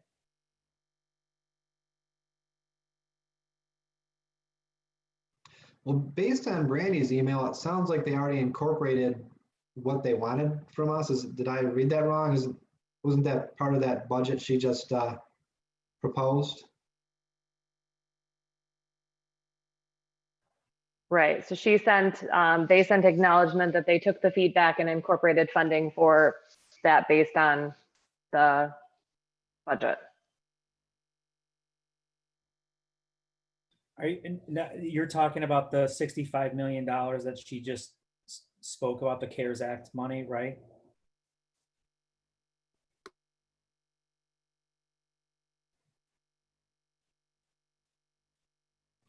Yeah, there was some professional learning within that 60 million. That's, and it's based on partly our recommendations. So Leah, are you asking what we want done with that or what we want done with the social justice resources? I'm sorry, I was responding to Gigi's question. She asked, I'm wondering about the publishing of the social justice materials, and I'm wondering about the publishing of the professional learning. And so my response was, we published social justice materials yesterday, but I didn't know we wanted to do something else with the professional learning, because when you all made a motion, it was only to send it to the governor's office. So if there that was where I understood it too. That was my understanding, is that the professional learning was for the governor as her other council was moving forward. We were providing our ideas and some resources, but the social justice ones we wanted published however they could be published. So on MDE, I mean, I'd love to see a press release, but I don't know if that's possible about the social justice ones. To me, the professional learning stuff was specifically to advise Greg's other council and the governor. Do you guys agree that that's what we thought, or am I misunderstanding? So my recommendation, if you want a press release, would be that this council drafts a request and sends it to the governor's office and or to the state superintendent, as I have put in that request, and here we are. So I would recommend making that more formal from you if that is what you would like. So we would write a request to Dr. Rice? Or the governor's office, either office can do a press release, yep, but as members of the council, a formal letter or a memo requesting that. Would that be for a press release for the documents separately, for the social justice and for this other item, the recommendations for professional development? Because I think the professional development was not only our back to school, but it's ongoing for the upcoming school year. And again, I will stop making this personal, but you included the word librarian, you included the words Michigan e-library resources, and in my district, the 12 hours of required PD that I have gone through included nothing about library resources.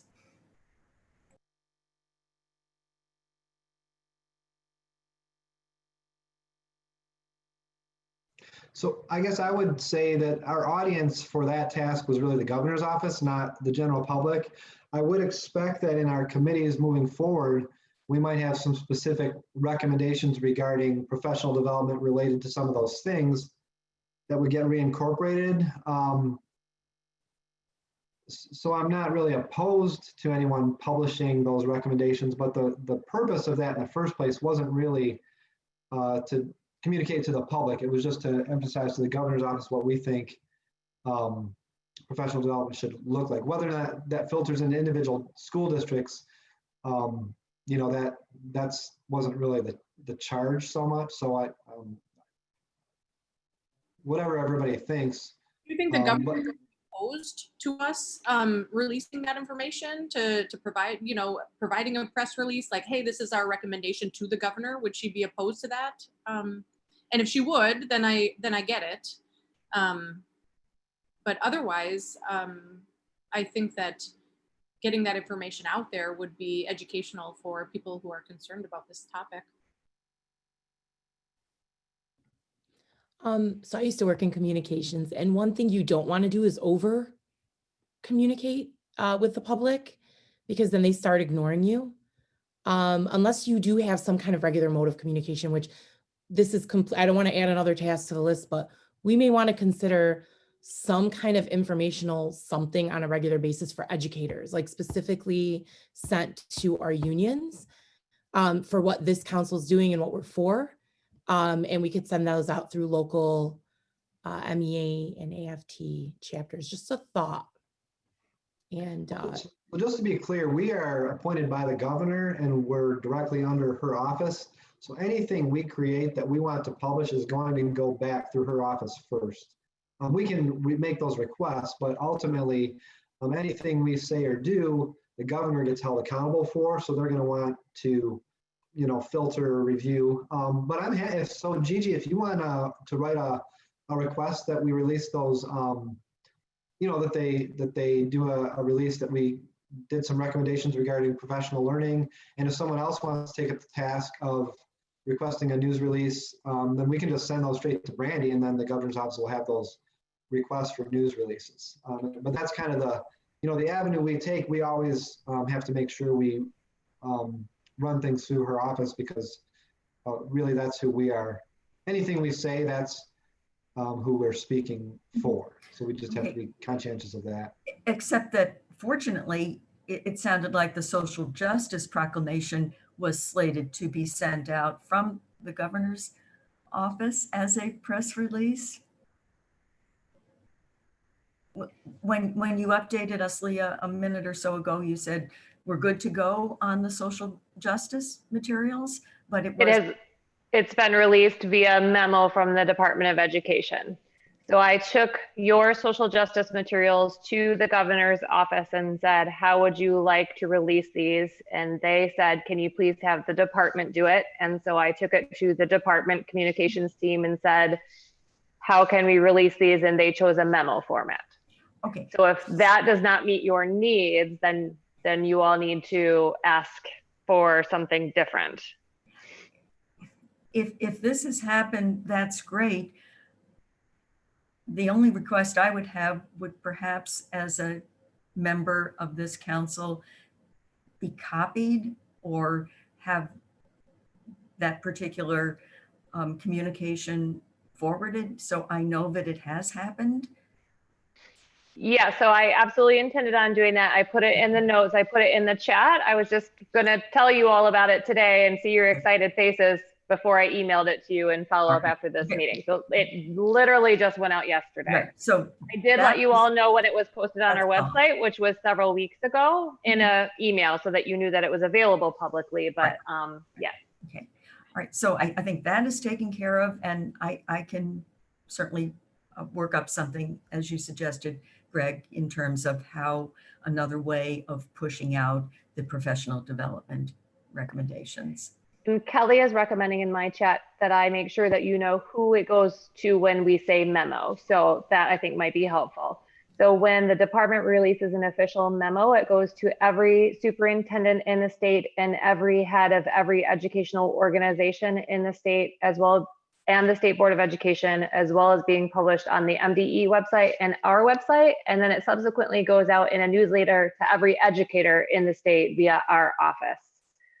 So the ed orgs are MEA, the school principals associations, all of those organizations as well. So as of yesterday, it did have a good reach on dissemination, but it did not have a press release, which is a little bit different.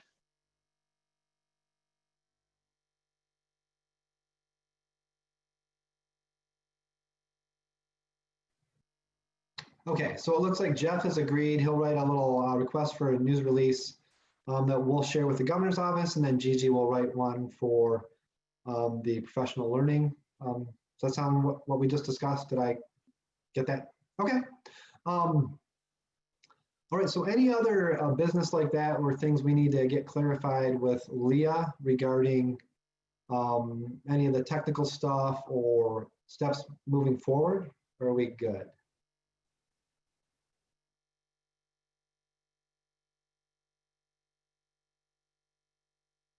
Okay, well, I don't know if Kara got her teaching assignment for the fall yet, but if we want to let Kara take the floor here and let us know what she's thinking, what her plans are, or any, whatever. Go ahead, So Kara. no teaching assignment yet. I mean, I know I'm not moving buildings, so that's good. But no, I don't know what I'm teaching yet. But it's fine. Everything's fine. I have a t-shirt that says that. Everything's fine. Most likely I'll be teaching some AP Lang. So Zainab, I'll be chatting with you, I'm sure. I just want to tell you all that it has been so much fun working with you, and I've learned so much. And I think I just froze. Did I just freeze? Of course, as soon as I start talking, I freeze. Hold on. But we can hear you. We can hear you. There, I froze. Okay. Okay. Hi. I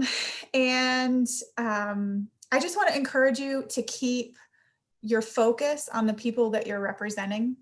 And of course, I mean students, right? Ultimately, this is all for students, but keep remembering all of the adults that are out there that have a voice because you're here. All of the teachers, all of the parapros, counselors, therapists, administrators, everybody. It's such a privilege that we've been given this opportunity to advise the governor. And it's not one that very many people get. I stumbled into this council because of the title, like Owen. The rest of you were chosen from a lot of people. And I just want to remind you of how important that is and how special that makes you. But then also what the responsibility is, to really dive in and do this work and focus and keep those people in mind because they are counting on you. And I know that that's a big ask, especially with everything else this year is going to bring. But you can do it. I know you can because I've seen you do it for a whole year. And if you need me, just text or call me. I'll put my number in the chat because I know some of you have it, but some of you don't. So if anybody ever wants to text or call anytime, feel free. If I'm drowning in papers, I'll let you know. But good luck. And I hope I can come and visit you. I really want to come back when you have some kids and I want to watch and see if I can get some ideas and inspiration because I think I'll need it this year, right? That's it. That's what I have to say. Thanks, Kara. Anyone have any thought? Yep, I see it, Zainab. So at this point, I just have kind to of say jump in when something. you're ready and I'll get out of the way. Sorry, I just have to say something. I don't have anything planned, but so I'm winging this. But Kara, I think all of us I speak for all of us when I say you are a quintessential educator because you're always teaching us something when you speak. And you have this way about you. And you actually was lucky enough, Kara came to visit my classroom the day before school shut down. So the last day she got to spend the last day with my students and me. And it was magical. It was amazing. She fit right in. And in my classroom, it was, every class is 30 huge personalities and it was 31 with Kara. So you're phenomenal. You're inspirational. Owen, you have enormous shoes to fill. And I'm totally talking metaphorically because she doesn't have big feet. But it just really you've taught us so much and you've been a really amazing liaison between us and what's going on with the governor's office and other bodies that you're involved in. But on a personal note, you're freaking awesome. And I'm really glad that I don't really make new friends at this age, but I'm glad I made a new friend. So there you go. Same. I got you. To be clear, the class that I was visiting is the class I teach at my own school. So it was kind of like a nice fit to be in Zainab's class, but it was awesome. Kara, we look forward to having a real cake at a real meeting with your name on it and many, many stars and exclamation points. Thank you for the tremendous amount of work that you did. So much of it offline when we were preparing for our various committee work. And, you said that we were all selected from among many, many applicants. Well, you and Owen were also selected from many, many applicants. So you're just the top of the line. And Owen, I sense you already have the right size foot to fit those shoes, and we're glad to have you on board.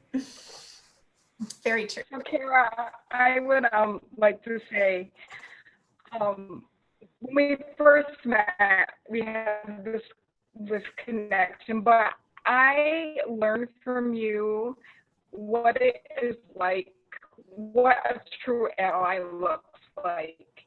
And that is irreplaceable. You're an ally for educators, you're an ally for students, you are an ally for marginalized communities. And I thought I knew what an ally looked like, and I thought I knew how to be an ally, but I really have, in that realm, have learned so much from you. So personally, professionally, like, it has been an amazing experience just to know you. And like I said, we're stuck together, so. Absolutely, 100%. You're not getting rid of me ever. So Kara, I oftentimes like to write raps and songs for occasions, and I really was. It started out with something like Kara Lougheed and Teacher of the Year, and then COVID just took over my life, and I just ran out of time. But the rap song I would have prepared for you would have definitely put an exclamation point on several things. One of the things I learned about what a Teacher of the Year is they're not just a person that's an ambassador, but you are more than that. You're a leader. You take the reins.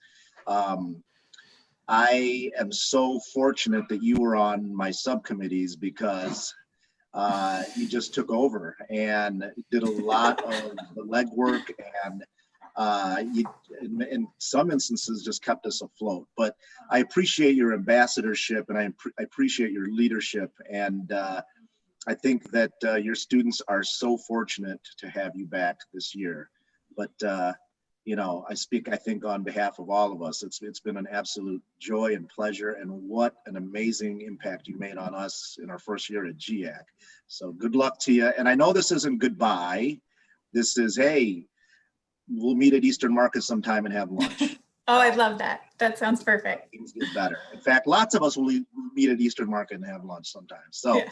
Well, good luck to you, Kara. It's been a pleasure. Thank you, Ben. I appreciate that. You all are so nice. I'm Kara, gonna start crying.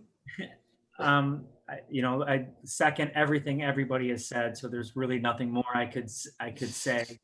But just on a personal note, the kind of how the meetings kind of started when our first task, when we did our first tasks, and the paraprofessional stuff didn't quite work out or get chosen. You pulled me aside because you knew how much that hurt me, and that speaks a lot to you as a person. And it showed it. I mean, I knew it before, but it definitely showed how much you care just about people, which I can only imagine is 10 and 20-fold in your classroom with your students.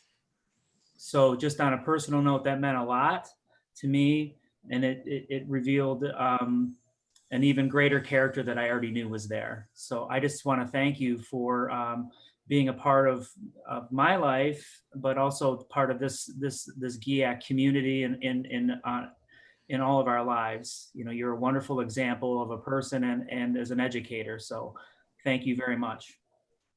Thank you so much, Jeff. And thank you for what you do too. Parapros, I couldn't have gotten through a lot of my teaching without my parapros.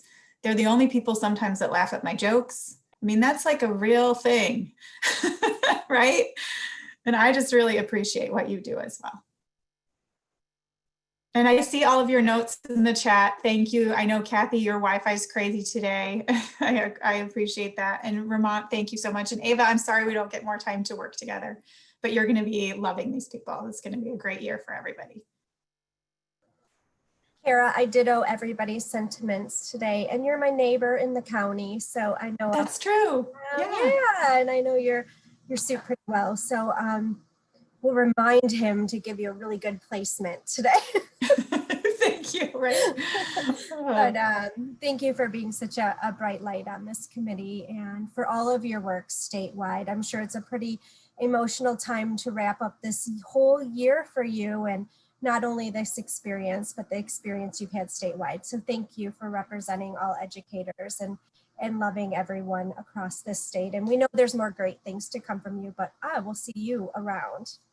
Yes, you absolutely will. I would love to work together too. We're close enough. So if there's something that you're working on, let me know. And if I can't do it, I'll find somebody, because I know a few people now. So absolutely. So, and I work with my colleagues over in Oakland all the time. Okay. So let's plan to do that. Yeah. Okay, perfect. For sure.